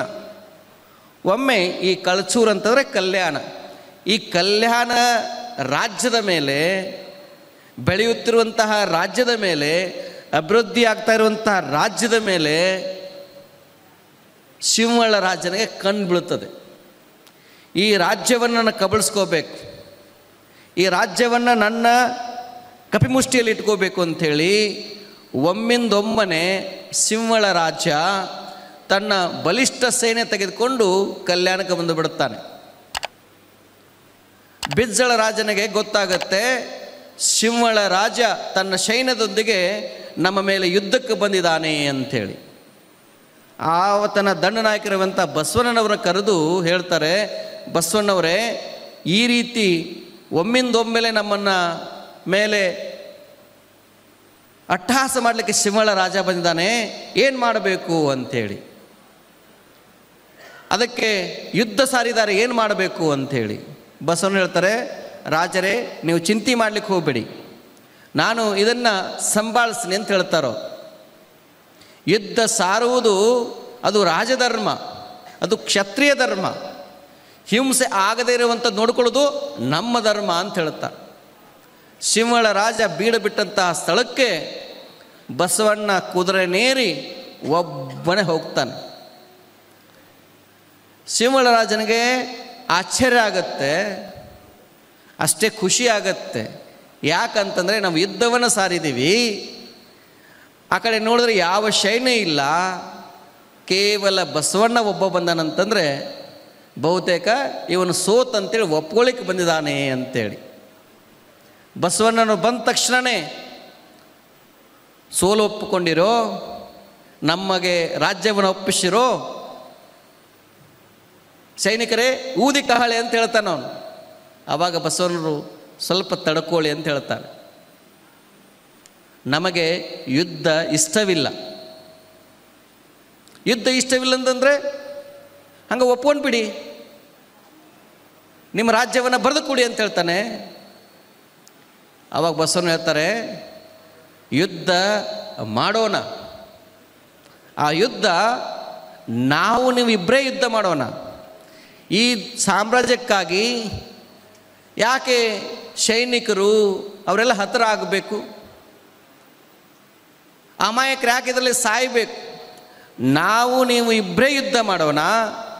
ಈ ಯುದ್ಧದಲ್ಲಿ ನಾವು ಸೋತರೆ ನಮ್ಮ ಕಲ್ಯಾಣ ರಾಜ್ಯವನ್ನು ನಿಮಗೆ ಬಿಟ್ಟುಕೊಡ್ತೇವೆ, ನೀವು ಸೋತ್ರೆ ನಿಮಗೆ ನಮ್ಮ ರಾಜ್ಯವೂ ಬೇಡ, ನಮ್ಮ ಪಾಡಿಗೆ ನಾವು ಸಂತೋಷವಾಗಿರುತ್ತೆ ಅಂತ ಬಸವಣ್ಣ ಹೇಳ್ತಾರೆ. ಆಗಲಿ ಅಂಥೇಳಿ ಶಿವಮೊಳ್ಳ ರಾಜ ಮತ್ತು ಬಸವಣ್ಣವರಿಗೆ ಯುದ್ಧ ಆರಂಭವಾಗತ್ತೆ. ಆವಾಗ ಈ ದೇಶದಲ್ಲಿ 64 ಯುದ್ಧ ಕಲೆಗಳಿದ್ದು, ವಿದ್ಯೆ ಕಲೆಗಳು. ಪ್ರತಿಯೊಂದರಲ್ಲಿ ಬಸವಣ್ಣನ ಕುಸ್ತಿ ಯುದ್ಧ ಇರ್ಬೋದು, ಮಲ್ಲ ಯುದ್ಧ ಇರ್ಬೋದು, ಹೀಗೆ 64 ಯುದ್ಧ ಕಲೆಗಳು ಆವಾಗ ಬಸವಣ್ಣ ಮತ್ತು ಶಿವಮೊಳ್ಳ ರಾಜ ಯುದ್ಧ ಆರಂಭವಾಗುತ್ತೆ. ಪ್ರತಿಯೊಂದರಲ್ಲಿ ಬಸವಣ್ಣವರು ಸೋಲೊಪ್ಕೊಳ್ತಾರೆ. ಯುದ್ಧ ಕಲೆ, ಮಲ್ಲ ಯುದ್ಧ ಆಗಿರ್ಬೋದು, ಈ ಎಲ್ಲದರಲ್ಲಿ 63 ವಿದ್ಯೆಗಳಲ್ಲಿ ಬಸವಣ್ಣ ಸೋತು ಹೋಗ್ಬಿಡ್ತಾನೆ. ಶಿವಮೊಳ್ಳ ರಾಜ ಹೇಳ್ತಾನೆ, ಬಸವಣ್ಣವರೇ ಸೋತ್ರಂತ ಒಪ್ಕೊಂಡು ಬಿಡಿ, ಊದಿ ಕಹಳೆ ಅಂತ ಹೇಳ್ತಾರೆ. ಬಸವಣ್ಣ ಹೇಳ್ತಾನೆ, ಇನ್ನೂ ಒಂದು ಯುದ್ಧ ಇದೆ, ಆ ಯುದ್ಧ ನಾವು ನೀವು ಮಾಡಬೇಕಾಗಿದೆ ಅಂತ ಹೇಳ್ತಾನೆ. ಅದು ಯಾವುದು ಅಂತಂದರೆ ದೃಷ್ಟಿ ಯುದ್ಧ ಅಂತ. ಒಬ್ಬ ಎದುರು ಕೂತ್ಕೊಂಡು ಕಣ್ಣಳಿಸಿ ಕಣ್ಣು ಪಿಳಿಕಿಸಿದ ಹಾಗೆ ನೋಡುವಂತಹದ್ದು. ಎದುರಿಗೆ ಶಿಂವಳ ರಾಜ ಬಸವಣ್ಣ ತದೇಕ ದೃಷ್ಟಿಯಿಂದ ಕಣ್ಣು ರೆಪ್ಪೆ ಬಡಿದ ಹಾಗೆ ನೋಡ್ತಾ ನೋಡ್ತಾ ಹೋಗ್ತಾರೆ. ಬಸವಣ್ಣನ ಕಾರುಣ್ಯದ ಕಣ್ಣು ಮುಂದೆ, ಬಸವಣ್ಣನ ಯೋಗದ ಕಣ್ಣು ಮುಂದೆ ಶಿಂವಳ ರಾಜ ಗೊತ್ತಾಗಲ್ದಂಗೆ ಬಸವನ ಪಾದಕ್ಕೆ ಎರಗ್ತಾನೆ. ಅಂದರೆ ಬಸವನಲ್ಲಿ ಅಷ್ಟೊಂದು ಕರುಣೆ ಇತ್ತು, ಬಸವನ ಅಷ್ಟೊಂದು ಪ್ರೇಮ ಇತ್ತು. ಆವಾಗ ಶರಣಾರ್ಥನಾಗ್ತಾನೆ. ಆವಾಗ ಬಸವನ ಹೇಳ್ತಾರೆ, ನಿಮ್ಮ ರಾಜ್ಯ ನಮಗೆ ಬೇಡ, ನಮಗೆ ನಮ್ಮ ರಾಜ್ಯವೇ ಸಾಕು ಅಂಥೇಳಿ ಅವ್ರನ್ನ ಕಳಿಸಿ ಕೊಡುತ್ತಾನೆ. ಅಂದರೆ ಇವತ್ತು ನಮ್ಮ ಪಕ್ಕದ ರಾಷ್ಟ್ರಗಳಲ್ಲಿ ನೋಡಬಹುದು. ಇವತ್ತು ಯುಕ್ರೇನ್ ರಷ್ಯಾ ಯುದ್ಧ ನಿರಂತರವಾಗಿ 1 ವರ್ಷ ಆದರೂ ನಡೀತಾ ಇದೆ. ಅದರಲ್ಲಿ ಕನ್ನಡಿಗರು ಕೂಡ ಸತ್ತು ಹೋದರು. ಇವತ್ತು ಇಸ್ರೇಲ್ ಯುದ್ಧ ನಡೀತಾ ಇದೆ. ಇಡೀ ಜಗತ್ತು, ಪ್ರತಿಯೊಂದು ದೇಶಗಳು ತನ್ನನ್ನು ವಿಸ್ತಾರ ಮಾಡ್ಕೋಬೇಕು ಅಂತ ಹವನಿಸ್ತಾ ಇರುವಂಥ ಸಂದರ್ಭದಲ್ಲಿ ನಮಗೆ ಬಸವಣ್ಣನವರು ಆದರ್ಶವಾಗ್ತಾರೆ. ಇವ ನಂಬವ ಅನ್ನುವಂತಹ ಕಾರಣಕ್ಕಾಗಿ ಬಸವಣ್ಣವರು ಎಂಥ ಒಂದು ವಾತಾವರಣ ಮಾಡಿದರು. ಬೇಡುವವರು ನೀಡುವವರುಂಟು, ಬೇಡುವವರಿಲ್ಲದೆ ಬಡವನಾದೆ ಅಂಥೇಳಿ. ಕಲ್ಯಾಣದಲ್ಲಿ ಬರೀ ಕೊಡೋರಿದ್ದರು, ತೆಗೆದುಕೊಳ್ಳೋರು ಇರಲಿಲ್ಲ. ಅಷ್ಟೊಂದು ಪ್ರಾಮಾಣಿಕತೆ ಇತ್ತು ಕಲ್ಯಾಣದಲ್ಲಿ. 770 ಜನ ಕಸ ಹೊಡೆಯೋರು, ಹಗ್ಗ ಹೊಸೆಯೋರು, ಪಾತ್ರೆ ತೊಳೆಯೋರು, ನಾವನ್ನು ಚಲಾವಣೆ ಮಾಡುವವರು ಎಲ್ಲರೂ ಏಕಕಾಲಕ್ಕೆ ಜಗತ್ತಿನ ಇತಿಹಾಸದೊಳಗೆ ಒಂದೇ ಸಮಯದಲ್ಲಿ ಒಂದೇ ಸ್ಥಳದಲ್ಲಿ 770 ಜನಗಳು ಜ್ಞಾನೋದಯ ಹೊಂದಿದ್ದು ಇತಿಹಾಸದಲ್ಲಿ ಎಲ್ಲಾದರೂ ಇದ್ದರೆ ಅದು 12ನೇ ಶತಮಾನದ ಬಸವಣ್ಣನವರ ಕಾಲದಲ್ಲಿ. ಆ ಕಾರಣಕ್ಕಾಗಿ ಬಸವಣ್ಣ ನಮ್ಮ ಸಾಂಸ್ಕೃತಿಕ ನಾಯಕ ಅಂತ ನಾವು ಹೇಳಲಿಕ್ಕೆ ಇಚ್ಛೆ ಪಡ್ತೇವೆ. ಆ ನಿಟ್ಟಿನಲ್ಲಿ ಇವತ್ತು ಅನೇಕ ವರ್ಷಗಳ ಹಿಂದೆಯೇ ಇವತ್ತು ಬಸವಣ್ಣ ಸಾಂಸ್ಕೃತಿಕ ನಾಯಕ ಆಗಬೇಕಾಗಿತ್ತು. ಆದರೆ ನಿಮಗೆ ಗೊತ್ತಿರಲಿ, ಈ ದೇಶದಲ್ಲಿ ಮೊಟ್ಟ ಮೊದಲು ಸರಕಾರದ ಪರವಾಗಿ ಬಸವ ಜಯಂತಿಯನ್ನು ಮಾಡಿದ್ದು ಕರ್ನಾಟಕ ಸರ್ಕಾರ ಅಲ್ಲ, ಮಹಾರಾಷ್ಟ್ರ ಸರ್ಕಾರ ಅಂತ ನಾವು ಹೇಳಲಿಕ್ಕೆ ಇಚ್ಛೆ ಪಡ್ತೇವೆ. ಕರ್ನಾಟಕ ಸರ್ಕಾರ ಘೋಷಣೆ ಮಾಡೋಕ್ಕಿಂತ ಪೂರ್ವದಲ್ಲಿ ಮಹಾರಾಷ್ಟ್ರದಲ್ಲಿ ಮೊಟ್ಟ ಮೊದಲ ಬಾರಿಗೆ ಏನಾಯಿತು, ಬಸವ ಜಯಂತಿ ಆರಂಭವಾಯಿತು. ಅದು ಕರ್ನಾಟಕಕ್ಕೆ ಮಾದರಿಯಾಯಿತು. ಇವತ್ತು ಕರ್ನಾಟಕ ಸರ್ಕಾರ ಬಸವ ಜಯಂತಿಯನ್ನು ಆಚರಣೆ ಮಾಡ್ತಾ ಇದೆ. ಜೊತೆಗೆ ಸರ್ಕಾರದ ಎಲ್ಲ ಇಲಾಖೆ ಬಸವಣ್ಣನ ಫೋಟೋ ಹಾಕೋದ್ರ ಮೂಲಕ ಇವತ್ತು ಬಸವಣ್ಣನವ್ರನ್ನ ಸಾಂಸ್ಕೃತಿಕ ನಾಯಕ ಅಂತ ಘೋಷಣೆ ಮಾಡಿದೆ. ನಮ್ಮ ಸಂಸ್ಕೃತಿ ಅದು ಬಸವಣ್ಣ. ಆ ನಿಟ್ಟಿನಲ್ಲಿ ಇವತ್ತು ಅದು ಯೋಗ ಎಂಬಂತೆ ಮೊಟ್ಟ ಮೊದಲ ಬಸವ ಜಯಂತಿ ಆರಂಭವಾಗಿದ್ದು ಇದೇ ದಾವಣಗೆರೆ ಜಿಲ್ಲೆಯಲ್ಲಿ. ಇದೇ ನಮ್ಮ ಹರ್ಡೇಕರ್ ಮಂಜಪ್ಪನವರು, ಮೃತ್ಯುಂಜಯಪ್ಪನವರು 106 ವರ್ಷಗಳ ಹಿಂದೆ ಬಸವ ಜಯಂತಿಯನ್ನು ಆರಂಭ ಮಾಡಿರುವಂತಹದ್ದು. ಅಂಥ ಒಂದು ಸಂದರ್ಭದಲ್ಲಿ ಇವತ್ತು ದಾವಣಗೆರೆ ಜಿಲ್ಲೆಯ ಹರಿಹರದ ಏನು ಕೇಂದ್ರ ಇದು, ಇಟ್ ಕನೆಕ್ಟ್ಸ್ ಕರ್ನಾಟಕ ಅಂತ. ಹರಿಹರ ಅಂತಂದರೆ ಕರ್ನಾಟಕದ ಕೇಂದ್ರ ಬಿಂದು ಅಂತ ಒಂದು ಹರಿಹರದಲ್ಲಿ ಈ ವರ್ಷ 13ನೇಯ ಕನ್ನಡ ಸಾಹಿತ್ಯ ಸಮ್ಮೇಳನವನ್ನು ಆಯೋಜನೆ ಮಾಡಿರುವಂಥದ್ದು. ಇದಕ್ಕೆ ನಮ್ಮ ಸಮ್ಮೇಳನ ಸರ್ವಾಧ್ಯಕ್ಷರಾಗಿರುವಂಥ CB ಪಾಟೀಲ್ರವರು ಇರ್ಬೋದು, ವಾಮದೇವಪ್ಪ ಇರಬಹುದು, ಇಡೀ ಒಂದು ಎಲ್ಲ ವ್ಯವಸ್ಥೆಯ ಮಂಡಳಿ ಸದಸ್ಯರು ಭಾಳ ಅಚ್ಚುಕಟ್ಟಾಗಿ ನೀವೆಲ್ಲ ಆಯೋಜನೆ ಮಾಡಿದ್ದೀರಿ. ಈ ಒಂದು ಕಾರ್ಯಕ್ರಮಕ್ಕೆ ಪರಮ ಪೂಜ್ಯರನ್ನು ತಾವೆಲ್ಲ ಆಹ್ವಾನ ಮಾಡಿದಿರಿ. ಆ ನಿಟ್ಟಿನಲ್ಲಿ ನಾವೆಲ್ಲರೂ ಕನ್ನಡ ಉಳಿಸೋಣ, ಕನ್ನಡವನ್ನು ಬೆಳೆಸೋಣ, ಕನ್ನಡ ಕನ್ನಡ ಕನ್ನಡ ಬನ್ನಿ ನಮ್ಮ ಸಂಗಡ ಅಂತ ಹೇಳ್ತಾ ನಮ್ಮ ಮಾತು ವಿರಾಮ ಕೊಡ್ತೇವೆ. ಎಲ್ಲರಿಗೂ ಶರಣಾರ್ಥಿ. ಸಾಹಿತ್ಯದಲ್ಲಿ ಸರಳತೆಯನ್ನು ತಂದು ಜನಸಾಮಾನ್ಯರಿಗೂ ತಲುಪಿದ್ದಂಥ ಒಂದು ಜ್ಯೋತಿ ಅಂತ ಹೇಳಿದರೆ ಬಸವಣ್ಣನವರು. ಅಂತ ಬಸವಣ್ಣವರ ಚಿಂತನೆ ಬಗ್ಗೆ ಆಶೀರ್ವಚನವನ್ನು ನುಡಿದಂಥ ಯೋಗ ಗುರು, ಶ್ವಾಸ ಗುರು ಆಗಿರುವಂಥ ನಮ್ಮ ವಚನಾನಂದ ಮಹಾಸ್ವಾಮೀಜಿ ಅವರಿಗೆ ಸಮ್ಮೇಳನದ ಪರವಾಗಿ ಗೌರವ.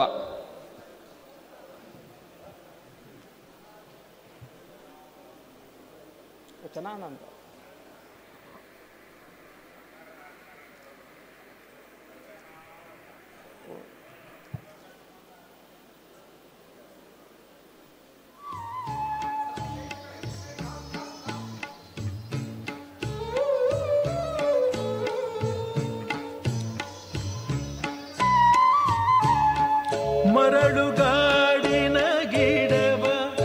ಹಚ್ಚ ಹಸಿರಾಗಿಸುವೆ ನದಿಯ ಈ ಗೋಷ್ಠಿಯ ಮತ್ತೋರ್ವ ಪರಮಪೂಜ್ಯರು ಶ್ರೀ ವಾಲ್ಮೀಕಿ ಗುರುಪೀಠ ರಾಜನಹಳ್ಳಿಯ ಪರಮಪೂಜ್ಯರಾದಂಥ ಶ್ರೀ ವಾಲ್ಮೀಕಿ ಪ್ರಸನ್ನಾನಂದ ಮಹಾಸ್ವಾಮೀಜಿಯವರು ಬಸವಣ್ಣವರ ಚಿಂತನೆಗಳ ಬಗ್ಗೆ ಅವರು ಆಶೀರ್ವಚನ ನುಡಿಬೇಕಾಗಿ ಅವರಲ್ಲಿ ಭಕ್ತಿಪೂರ್ವಕವಾದಂತಹ ಕೋರಿಕೆ. ಹರಿಹರದಲ್ಲಿ 2 ದಿನಗಳ ಕಾಲ ದಾವಣಗೆರೆ ಜಿಲ್ಲಾ ಕನ್ನಡ ಸಾಹಿತ್ಯ ಸಮ್ಮೇಳನದ ಸರ್ವಾಧ್ಯಕ್ಷರಾಗಿರ್ತಕ್ಕಂಥ ಗೌರವಾನ್ವಿತ ಪ್ರೊಫೆಸರ್ ಸಿ ವಿ ಪಾಟೀಲ್ರವರೇ, ಜಿಲ್ಲಾಧ್ಯಕ್ಷ ಆಗಿರ್ತಕ್ಕಂಥ ಗೌರವಾನ್ವಿತ ಶ್ರೀ ಬಿ ವಾಮದೇವಪ್ಪನವರೇ,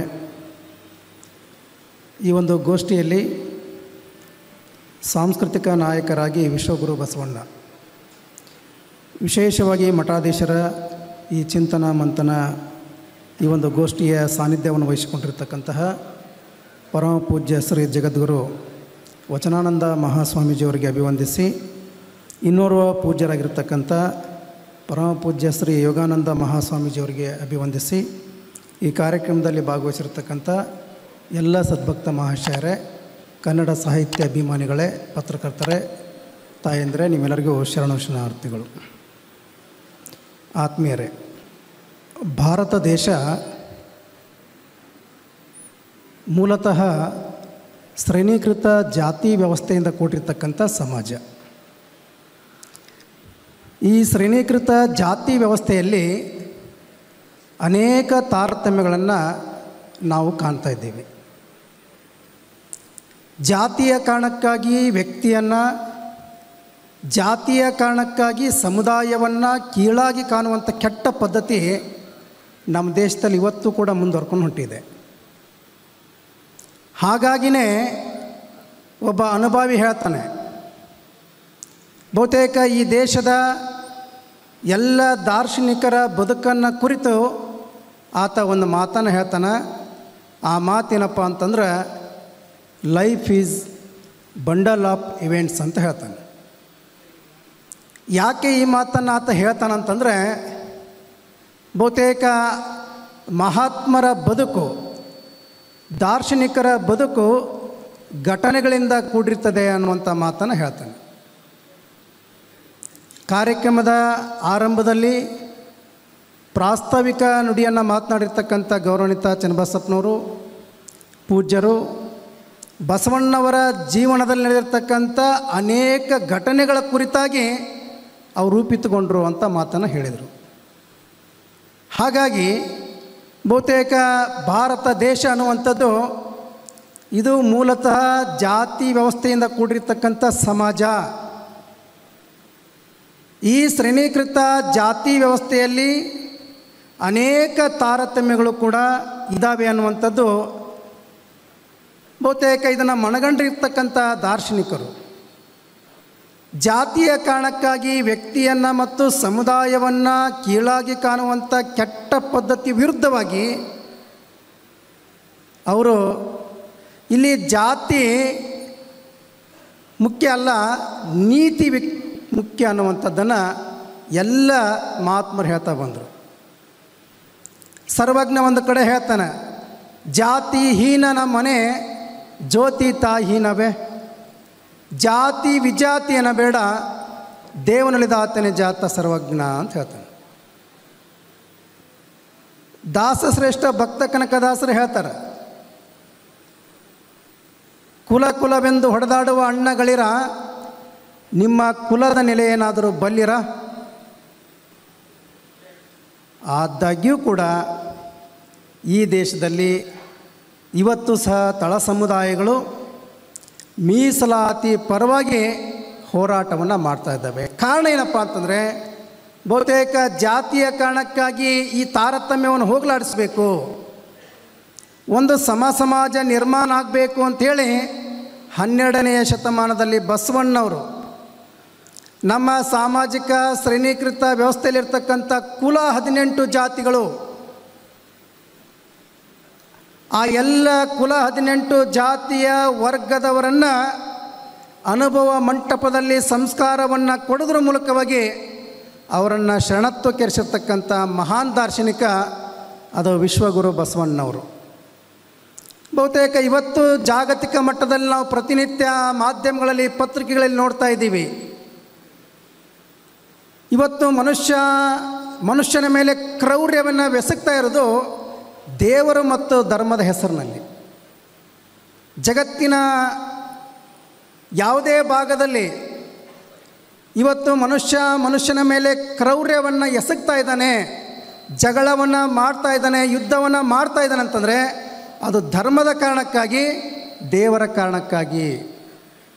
ಹಾಗಾಗಿನೇ ಬಹುತೇಕ ಒಟ್ಟು ಶರಣರ ಆಶೆ ಏನಾಗಿತ್ತು, ಬಸವಣ್ಣವರ ಆಶೆ ಏನಾಗಿತ್ತಪ್ಪ ಅಂದ್ರೆ ಒಂದು ಸಮಾಜನ ಆಗಬೇಕು. ಅದರಲ್ಲಿ ಭಾಳ ಮುಖ್ಯವಾಗಿ ಧರ್ಮದ ಬಗ್ಗೆ ನಮ್ಮ ಜನಗಳು ಸ್ಪಷ್ಟವಾಗಿ ತಿಳ್ಕೊಳ್ಬೇಕು. ನಾದಪ್ರಿಯ ಶಿವನೆಂಬರು ನಾದಪ್ರಿಯ ಶಿವನಲ್ಲವಯ್ಯ, ವೇದಪ್ರಿಯ ಶಿವನೆಂಬರು ವೇದಪ್ರಿಯ ಶಿವನಯ್ಯವಯ್ಯ.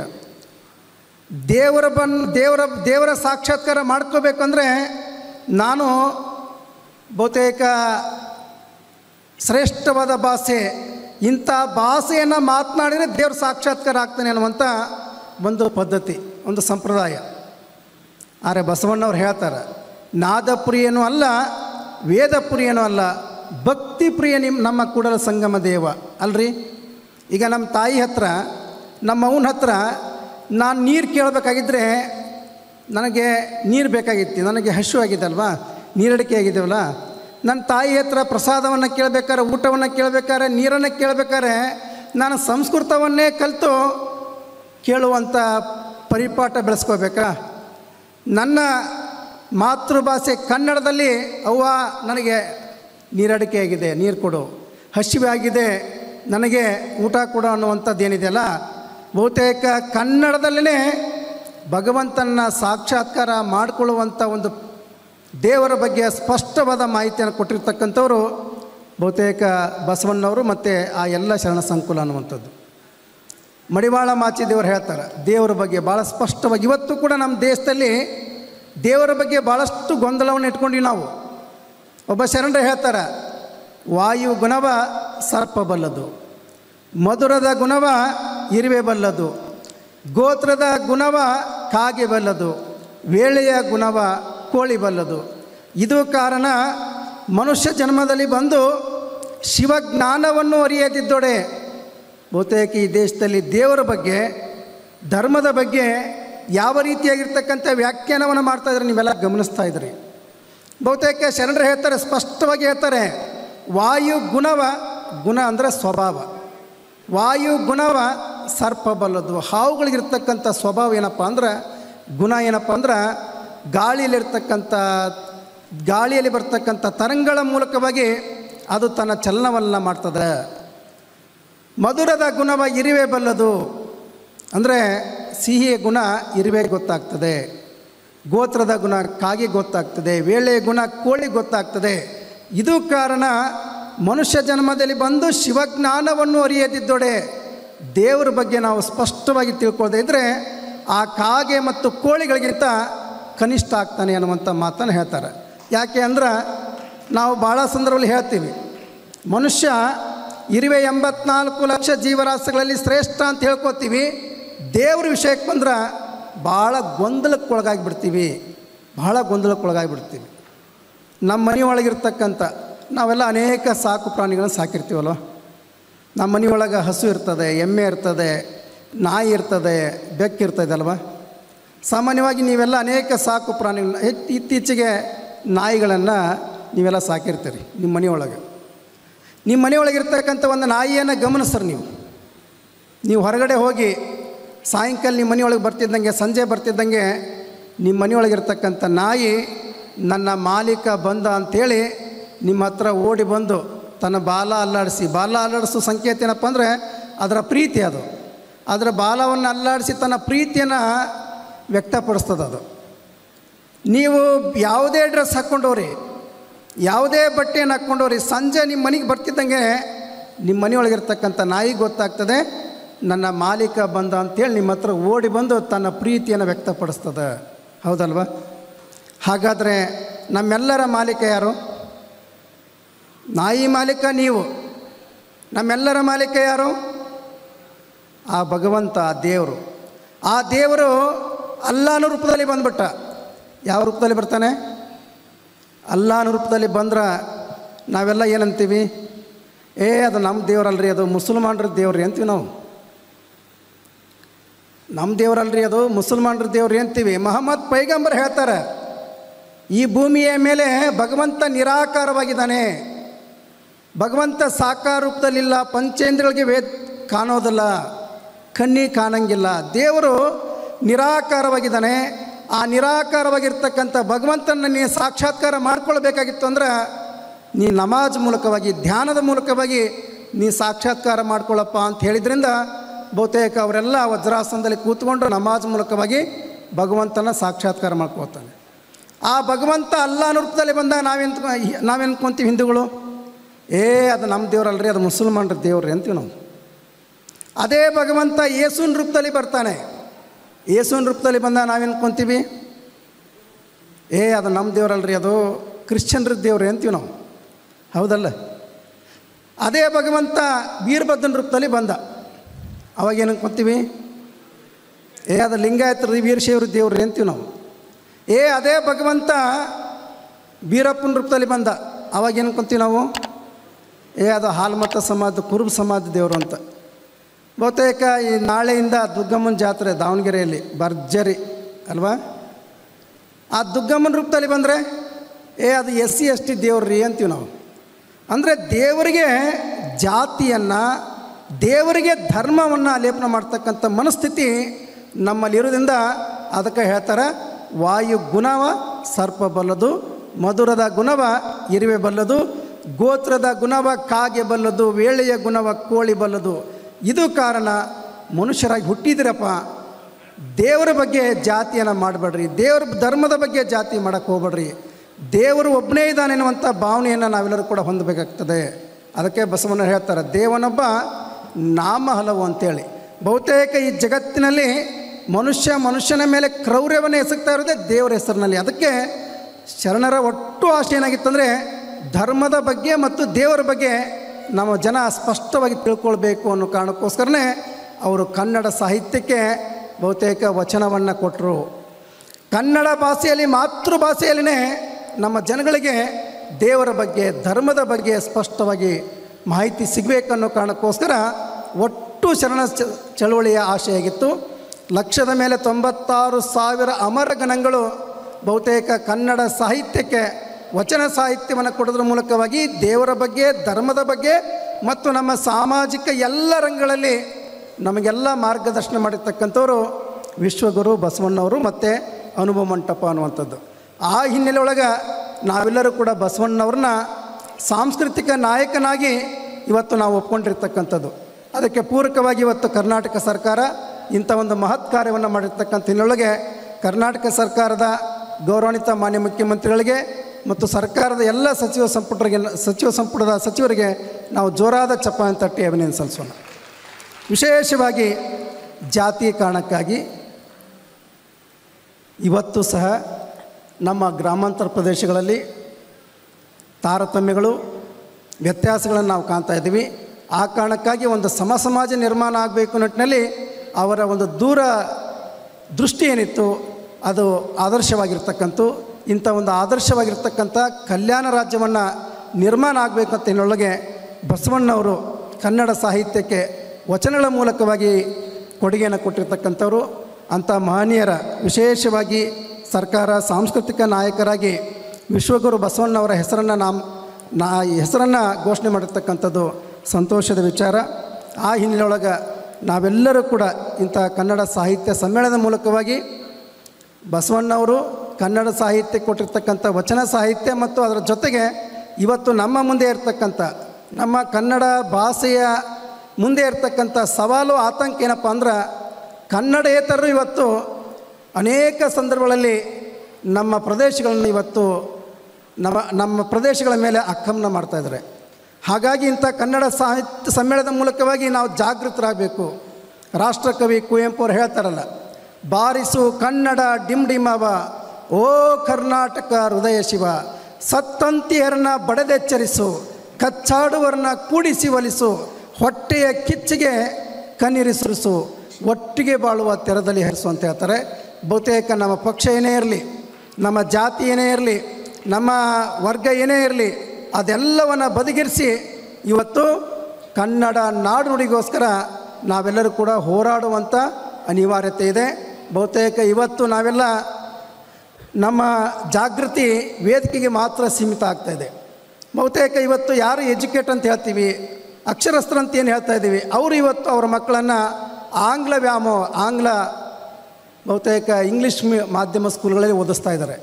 ಕನ್ನಡ ಭಾಷೆ ಉಳಿಬೇಕಾಗಿತ್ತಂದರೆ ಕನ್ನಡ ಶಾಲೆಗಳು ಹೆಚ್ಚು ತೆರೆದಾಗ ನಮ್ಮ ಕನ್ನಡ ಭಾಷೆ ಮತ್ತು ಅಸ್ಮಿತೆ ಉಳಿತದೆ ಅನ್ನುವಂಥದ್ದು. ಆ ಹಿನ್ನೆಲೆಯೊಳಗೆ ನಾವೆಲ್ಲರೂ ಕೂಡ ನಮ್ಮ ನಾಡು ನುಡಿಗೋಸ್ಕರ ಇಂಥ ಸಮ್ಮೇಳನದ ಮೂಲಕವಾಗಿ ಜಾಗೃತಿಯನ್ನು ಮೂಡಿಸ್ತಕ್ಕಂಥ ಕೈಂಕರ್ಯಕ್ಕೆ ಸಾಕ್ಷೀಕರಿಸಿರ್ತಕ್ಕಂಥ ಗೌರವಾಧ್ಯಕ್ಷ ಆಗಿರ್ತಕ್ಕಂಥ ಪ್ರೊಫೆಸರ್ CB ಪಾಟೀಲ್ರವರಿಗೆ, ಹಾಗೆಯೇ ಜಿಲ್ಲಾಧ್ಯಕ್ಷ ಆಗಿರ್ತಕ್ಕಂಥ ಗೌರವಾನ್ವಿತ B ವಾಮದೇವಪ್ಪನವರಿಗೆ ಮತ್ತು ಈ ಕಾರ್ಯಕ್ರಮ ವ್ಯವಸ್ಥಿತವಾಗಿ ಯಶಸ್ವಿಯಾಗಲಿಕ್ಕೆ ಕಾರಣೀಭೂತರಾಗಿರ್ತಕ್ಕಂಥ ಎಲ್ಲ ಮಾನ್ಯರಿಗೊಂದು ಜೋರಾದ ಚಪ್ಪಾಳೆ ತಟ್ಟಿ ಅಭಿನಂದನೆ ಸಲ್ಲಿಸೋಣ. ನಾವು ಈ ಕನ್ನಡ ಜಾತ್ರೆಯನ್ನು ಎಳೆಯುವ ನಿಟ್ಟಿನಲ್ಲಿ ಪ್ರಾಮಾಣಿಕ ಪ್ರಯತ್ನವನ್ನು ನಾವೆಲ್ಲರೂ ಕೂಡ ಮಾಡೋಣ ಅಂಥೇಳಿ ಅಭಿಮಾನಪೂರ್ವಕವಾಗಿ ಮಾತನಾಡಲಿಕ್ಕೆ ಅವಕಾಶ ಮಾಡಿಕೊಟ್ಟಿರ್ತಕ್ಕಂಥ ತಮ್ಮೆಲ್ಲರೂ ಕೂಡ ಅಭಿವಂದಿಸಿ ನಮ್ಮ ಎರಡು ಮಾತುಗಳನ್ನು ಮುಗಿಸ್ತಾ ಇದ್ದೇವೆ. ತಮ್ಮೆಲ್ಲರಿಗೂ ಶರಣಾರ್ಥಿಗಳು. ಜನವಾಣಿಗೆ ದೇವವಾಣಿಯ ಪಟ್ಟ ಕಟ್ಟಿದವರು ಬಸವಣ್ಣನವರು. ಆಧುನಿಕ ಚಿಂತಕರು ಶಿವನಾಗಬಹುದು, ದೇವನಾಗಬಹುದು, ಬಸವಣ್ಣನಾಗಲು ಆಗದು ಎನ್ನುವಂತಹ ಒಂದು ಮಾತು ಅರ್ಥಪೂರ್ಣ ಮತ್ತು ಔಚಿತ್ಯಪೂರ್ಣವೂ ಆಗಿದೆ ಅಂತ ಬಸವಣ್ಣವರ ಚಿಂತನೆ ಮತ್ತು ತತ್ವಗಳ ಬಗ್ಗೆ ಆಶೀರ್ವಚನವನ್ನು ನುಡಿದಂಥ ನಮ್ಮ ರಾಜನಹಳ್ಳಿಯ ಪರಮ ಪೂಜರಿಗೆ ಸಮ್ಮೇಳನದ ಪರವಾಗಿ ಭಕ್ತಿಪೂರ್ವಕವಾದಂತಹ ಗೌರವ.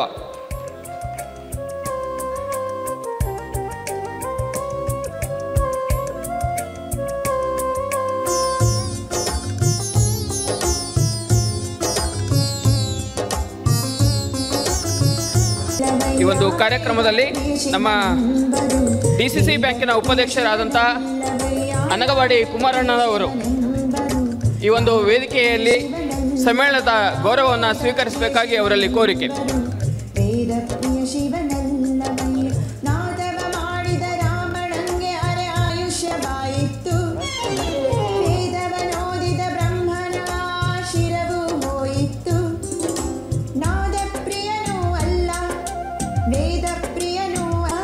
ಕಾರ್ಯಕ್ರಮದಲ್ಲಿ ಸ್ವಾಗತವನ್ನು ಮಾಡಿದಂಥ ನಮ್ಮ ನಿಕಟಪೂರ್ವ ಅಧ್ಯಕ್ಷರಾದಂಥ ಚನ್ನಬಸಪ್ಪ ಸರ್ ಅವರು ಪರಮ ಪೂಜ್ಯರಿಂದ ಆಶೀರ್ವಾದವನ್ನು ಪಡೆಯಬೇಕಾಗಿ ಅವರಲ್ಲಿ ಕೋರಿಕೆ. ಹಾಗೂ ನಮ್ಮ ಚನ್ನಗಿರಿ ಕನ್ನಡ ಸಾಹಿತ್ಯ ಪರಿಷತ್ತಿನ ಕೋಶಾಧ್ಯಕ್ಷರಾದಂಥ ಸಿದ್ದಪ್ಪ ಸರ್ ಅವರು ಕೂಡ ಪರಮ ಪೂಜ್ಯರಿಂದ ಆಶೀರ್ವಾದವನ್ನು ಪಡೆಯಬೇಕಾಗಿ ಕೋರಿಕೆ. ಹಾಗೂ ಸಾಹಿತ್ಯ ಪರಿಷತ್ತಿನ ಕಾರ್ಯದರ್ಶಿಗಳಾದಂಥ ಪ್ರಭಾಕರ್ ಒದಿಗೆರೆ ಹಾಗೂ ಓಂಕಾರ ಮೂರ್ತಿ ಅವರು ಕೂಡ ಒಂದು ಪರಮ ಪೂಜ್ಯರಿಂದ ಆಶೀರ್ವಾದವನ್ನು ಪಡೆಯಬೇಕಾಗಿ ಕೋರಿಕೆ.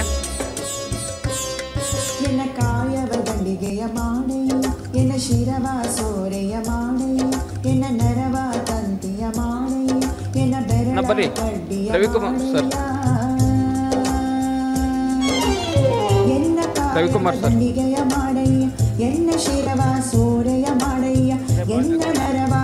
ಕಾರ್ಯಕ್ರಮದ ನಿರೂಪಣೆ ಮಾಡಿರುವಂತಹ ಚನ್ನಗಿರಿ ತಾಲೂಕು ಕಸಾಪ ಅಧ್ಯಕ್ಷ ಆಗಿರುವಂತಹ LG ಮಧುಕುಮಾರ್ ಬಸವಪಟ್ನ ಇವರಿಗೆ ಕೂಡ ಶ್ರೀಗಳಿಂದ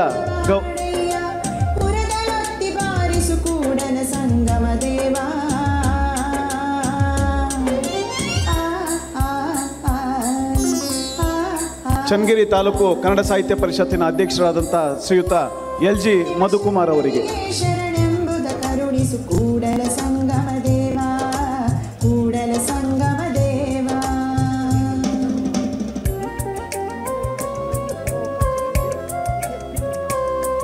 ಮಲೆಬೆನ್ನೂರಿನ MB ಅಬಿದಾಲಿ ಅವರಿಗೆ ಕೂಡ ಗೌರವ ಸಮರ್ಪಣೆ. ಶ್ರೀಯುತ MB ಅಬಿದಾಲಿ ಮಲೆಬೆನ್ನೂರು.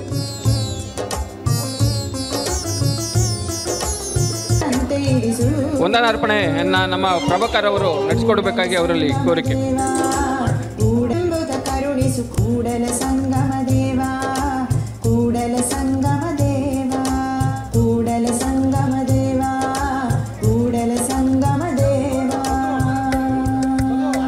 ದಾವಣಗೆರೆ ಜಿಲ್ಲಾ ಕನ್ನಡ ಸಾಹಿತ್ಯ ಪರಿಷತ್ತಿನ ನಿಕಟಪೂರ್ವ ಅಧ್ಯಕ್ಷರಾದಂತಹ ಡಾಕ್ಟರ್ ಎಚ್.ಎಸ್. ಮಂಜುನಾಥ್ ಕುರ್ಕಿ ಅವರು ಸಮ್ಮೇಳನಾಧ್ಯಕ್ಷರಿಗೆ ಗೌರವ ಸಮರ್ಪಣೆ ಮಾಡಲಿಕ್ಕೆ ಆಗಮಿಸ್ತಿದ್ದಾರೆ.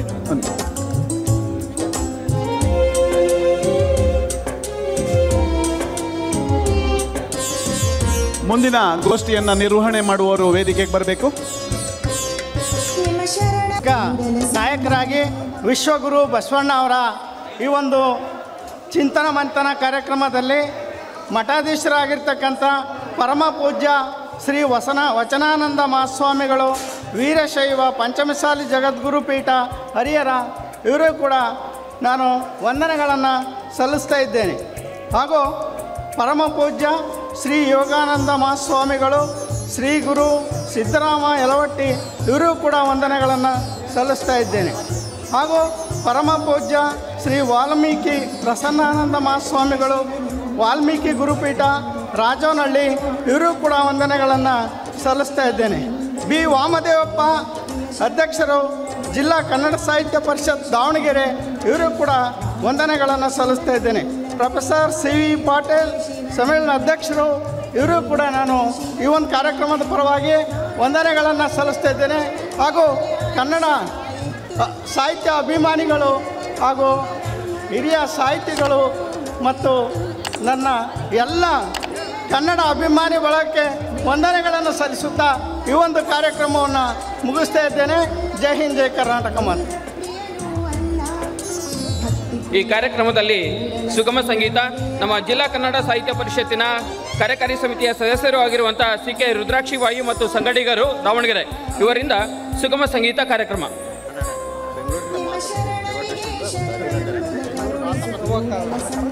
ಬೆಂಗಳೂರಿನ ಮಹಾತಪಸ್ವಿ ಒಂದು ಸಮಿತಿಯಿಂದ ಸಮ್ಮೇಳನದ ಸರ್ವಾಧ್ಯಕ್ಷರಾದಂಥ ಪ್ರೊಫೆಸರ್ ಸಿ.ವಿ. ಪಾಟೀಲ್ ರವರಿಗೆ ಗೌರವವನ್ನು ಅರ್ಪಿಸ್ತಾ ಇದ್ದಾರೆ. ಅವರಿಗೆ ತುಂಬ ಹೃದಯದ ಧನ್ಯವಾದಗಳು.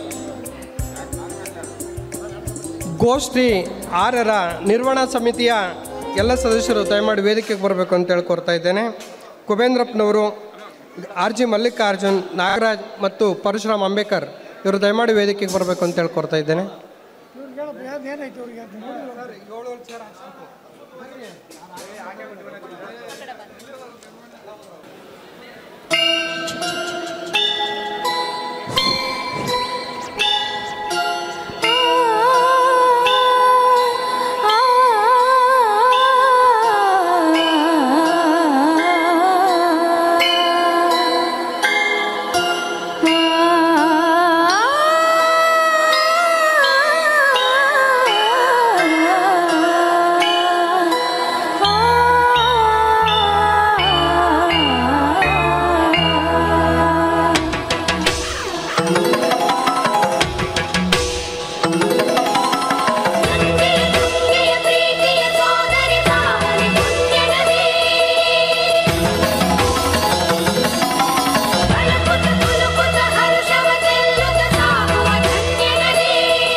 ಕನ್ನಡ ನಾಡಿನ ಜೀವನದಿ ಕಾವೇರಿ, ಓ ಜೀವನದಿ ಈ ಕಾವೇರಿ, ಅನ್ನವ ನೀಡುವ ದೇವನದಿ ವೈಯಾರಿ, ಓ ದೇವನದಿ ಈ ವೈಯಾರಿ, ಈ ತಾಯಿಯೂ ನಕ್ಕರೆ ಸಂತೋಷದ ಸಕ್ಕರೆ, ಮಮತೆಯ ಮಾತೆಗೆ ಭಾಗ್ಯದ ದಾತೆಗೆ ಮಾಡುವೆ ಭಕ್ತಿಯ ವಂದನೆ.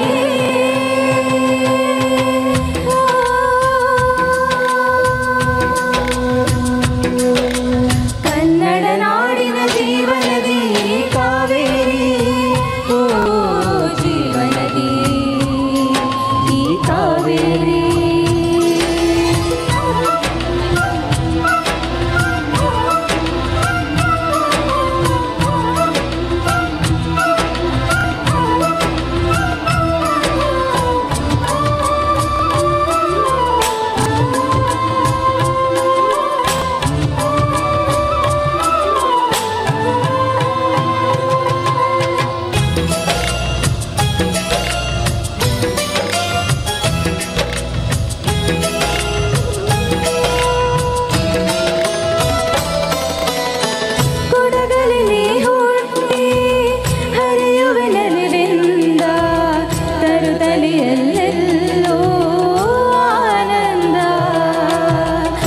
ಹಸಿರಿನ ಬೆಳೆ ತಂದು ಕುಡಿಯುವ ಜಲ ತಂದು ಚೆಲ್ಲುವೆ ನಗೆಯೆಂಬ ಶ್ರೀಗಂಧ ಧುಮುಕುತ ವೇಗದ ಜಲಪಾತದಲ್ಲಿ ವಿದ್ಯುತ್ ನೀಡುವೆ ಬಯಲಲ್ಲಿ ಕಾಡಲಿ ಕಲಕಲ ಹರಿಯುತ್ತ ನಾಟ್ಯವ ಮಾಡುವೆ ಮಂದಗಾಮಿನಿ ಶಾಂತಿವಾಹಿನಿ ಚಿರನೂತನ ಚೇತನ ಧಾರೆ ನೀನೇ ದಕ್ಷಿಣ ಮಂದಾಗಿನಿ ಕನ್ನಡ ನಾಡಿನ ಜೀವನದಿ ಕಾವೇರಿ ಓ ಜೀವನದಿ ಈ ಕಾವೇರಿ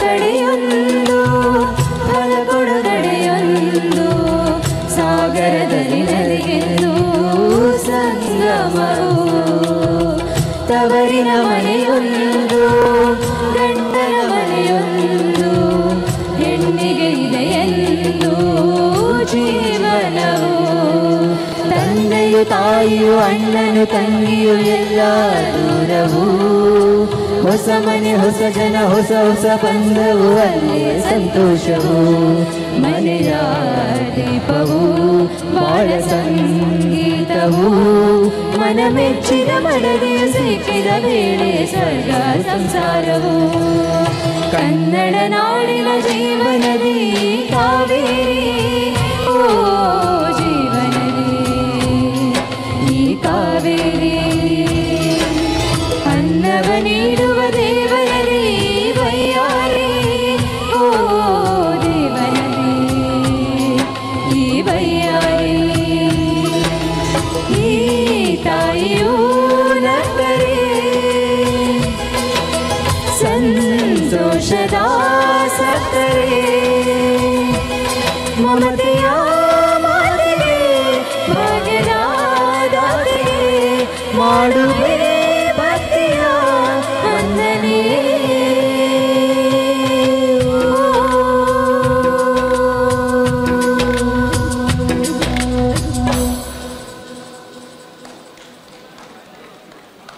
ಇದುವರೆಗೂ ಸುಂದರವಾದ ಕನ್ನಡ ಗೀತೆಯನ್ನು ಆಡಿದಂಥ ರುದ್ರಾಕ್ಷಿಬಾಯಿ ಮತ್ತು ಸಂಗಡಿಗರಿಗೆ ಧನ್ಯವಾದಗಳು. ಈಗ ಅವರಿಗೆ ಸನ್ಮಾನ ದಯಮಾಡಿ ಸನ್ಮಾನವನ್ನು ಸ್ವೀಕರಿಸಬೇಕು ಅಂತೇಳಿ ಕೋರ್ತಾ ಈಗ ಅನಗವಾಡಿ ಕುಮಾರಣ್ಣ ಅವರು ಒಂದು ಗೀತೆಯನ್ನು ಹಾಡಬೇಕು ಅಂತೇಳಿ ಕೋರ್ತಾ ಇದ್ದೇನೆ. ಕರೀತಾ ಇದ್ದೇವೆ.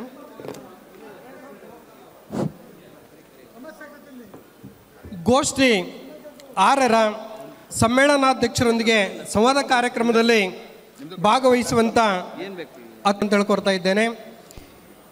ಇಂದಿನ ಈ ಕಾರ್ಯಕ್ರಮದ ಆಶಯ ನುಡಿಯನ್ನು ನುಡಿಯಲಿರುವಂಥ ಡಾಕ್ಟರ್ ಪಿ ಶಿವಲಿಂಗಪ್ಪನವರು ನಿವೃತ್ತ ಪ್ರಾಧ್ಯಾಪಕರು ಚಿತ್ರದುರ್ಗ, ಇವರು ವೇದಿಕೆಗೆ ಬರಬೇಕು ಅಂತೇಳಿ ಕೋರ್ತಾ ಇದ್ದೇನೆ.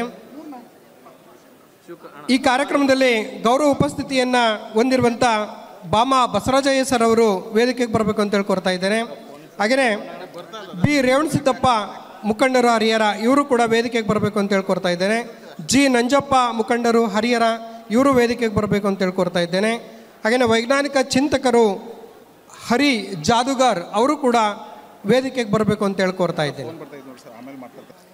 ಇಂದಿನ ಸಂವಾದದಲ್ಲೇ ಭಾಗವಹಿಸುವಂತಹ ಮಹನೀಯರು ಸದಾನಂದ ಹೆಗಡೆಯವರು, ಸುರೇಶ್ ಆರ್ ಕುಣಬೆಳಕೆರೆ ಇವರು, Sumathi Jayappa, M Natarajan, Shekhar Gowda Patil, D M Halaradhya, Sanaulla D Navilehal, G Murugeshappa Gowda, D Francis Xavier, Ratnavva Salimath, Gangadhar B L Nittur, Gurubasaraj, H C Keerthi Kumar, ಇವರು ಕೂಡ ವೇದಿಕೆಗೆ ಬರಬೇಕು ಅಂತ ಹೇಳ್ಕೊಡ್ತಾ ಇದ್ದೇನೆ.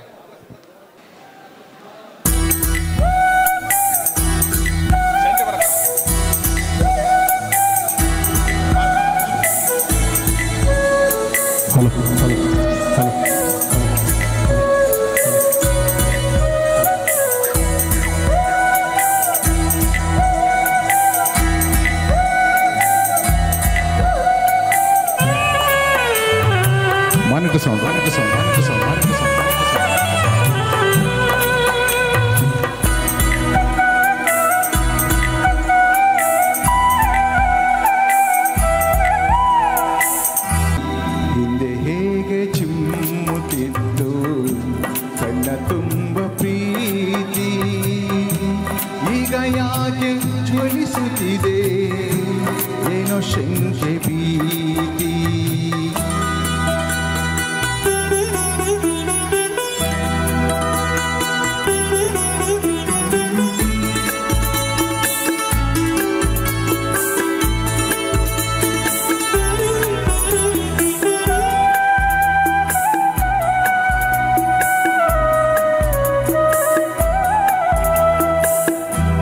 ಒಂದು ಸಣ್ಣ ಮಾತಿನಿರಿತ ಕಾಣದಾಯ್ತ ಪ್ರೇಮ, ಒಂದು ಸಣ್ಣ ಮಾತಿನಿರಿತ ಕಾಣದಾಯ್ತ ಪ್ರೇಮ, ಕೂಡಿಕೊಳ್ಳಲಿ ಜೂಡಿ ಉಂಡ ಸ್ನೇಹವಾಯ್ತೆ ಹೋಮ, ಜೀವವೆರಡು ಕೂಡಿ ಉಂಡ ಸ್ನೇಹವಾಯ್ತೆ ಹೋಮ.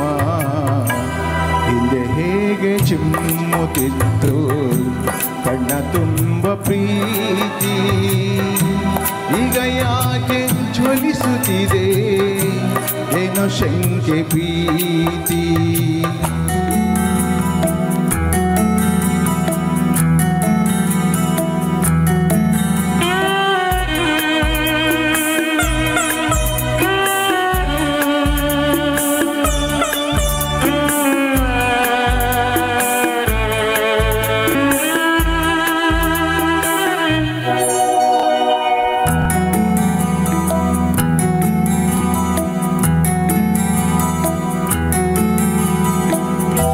ಹಮ್ಮು ಬೆಳೆದು ನಮ್ಮ ಬಾಳು ಆಯ್ತು ಎರಡು ಓಳು, ಹಮ್ಮು ಬೆಳೆದು ನಮ್ಮ ಬಾಳು ಆಯ್ತು ಎರಡು ಸೀಳು, ಕೂಡಿಕೊಳ್ಳಲಿ ಮತ್ತೆ ಪ್ರೀತಿ ತಪ್ಪಿಕೊಳ್ಳಲಿ ತೋಳು, ಕೂಡಿಕೊಳ್ಳಲಿ ಮತ್ತೆ ಪ್ರೀತಿ ತಪ್ಪಿಕೊಳ್ಳಲಿ ತೋಳು. ಹಿಂದೆ ಹೇಗೆ ಚಿಮ್ಮುತ್ತಿತ್ತು ಕಣ್ಣ ತುಂಬ ಪ್ರೀತಿ, ಈಗ ಯಾಕೆ ಜ್ವಲಿಸುತ್ತಿದೆ ಏನೋ ಶಂಕೆ ಭೀತಿ. ಹಿಂದೆ ಹೇಗೆ ಚಿಮ್ಮುತ್ತಿತ್ತು ಕಣ್ಣ ತುಂಬ ಪ್ರೀತಿ, ಈಗ ಯಾಕೆ ಜ್ವಲಿಸುತ್ತಿದೆ ಏನೋ ಶಂಕೆ ಭೀತಿ. Thank you. ಕುಮಾರಣ್ಣ ಅವರಿಗೆ ಧನ್ಯವಾದಗಳು.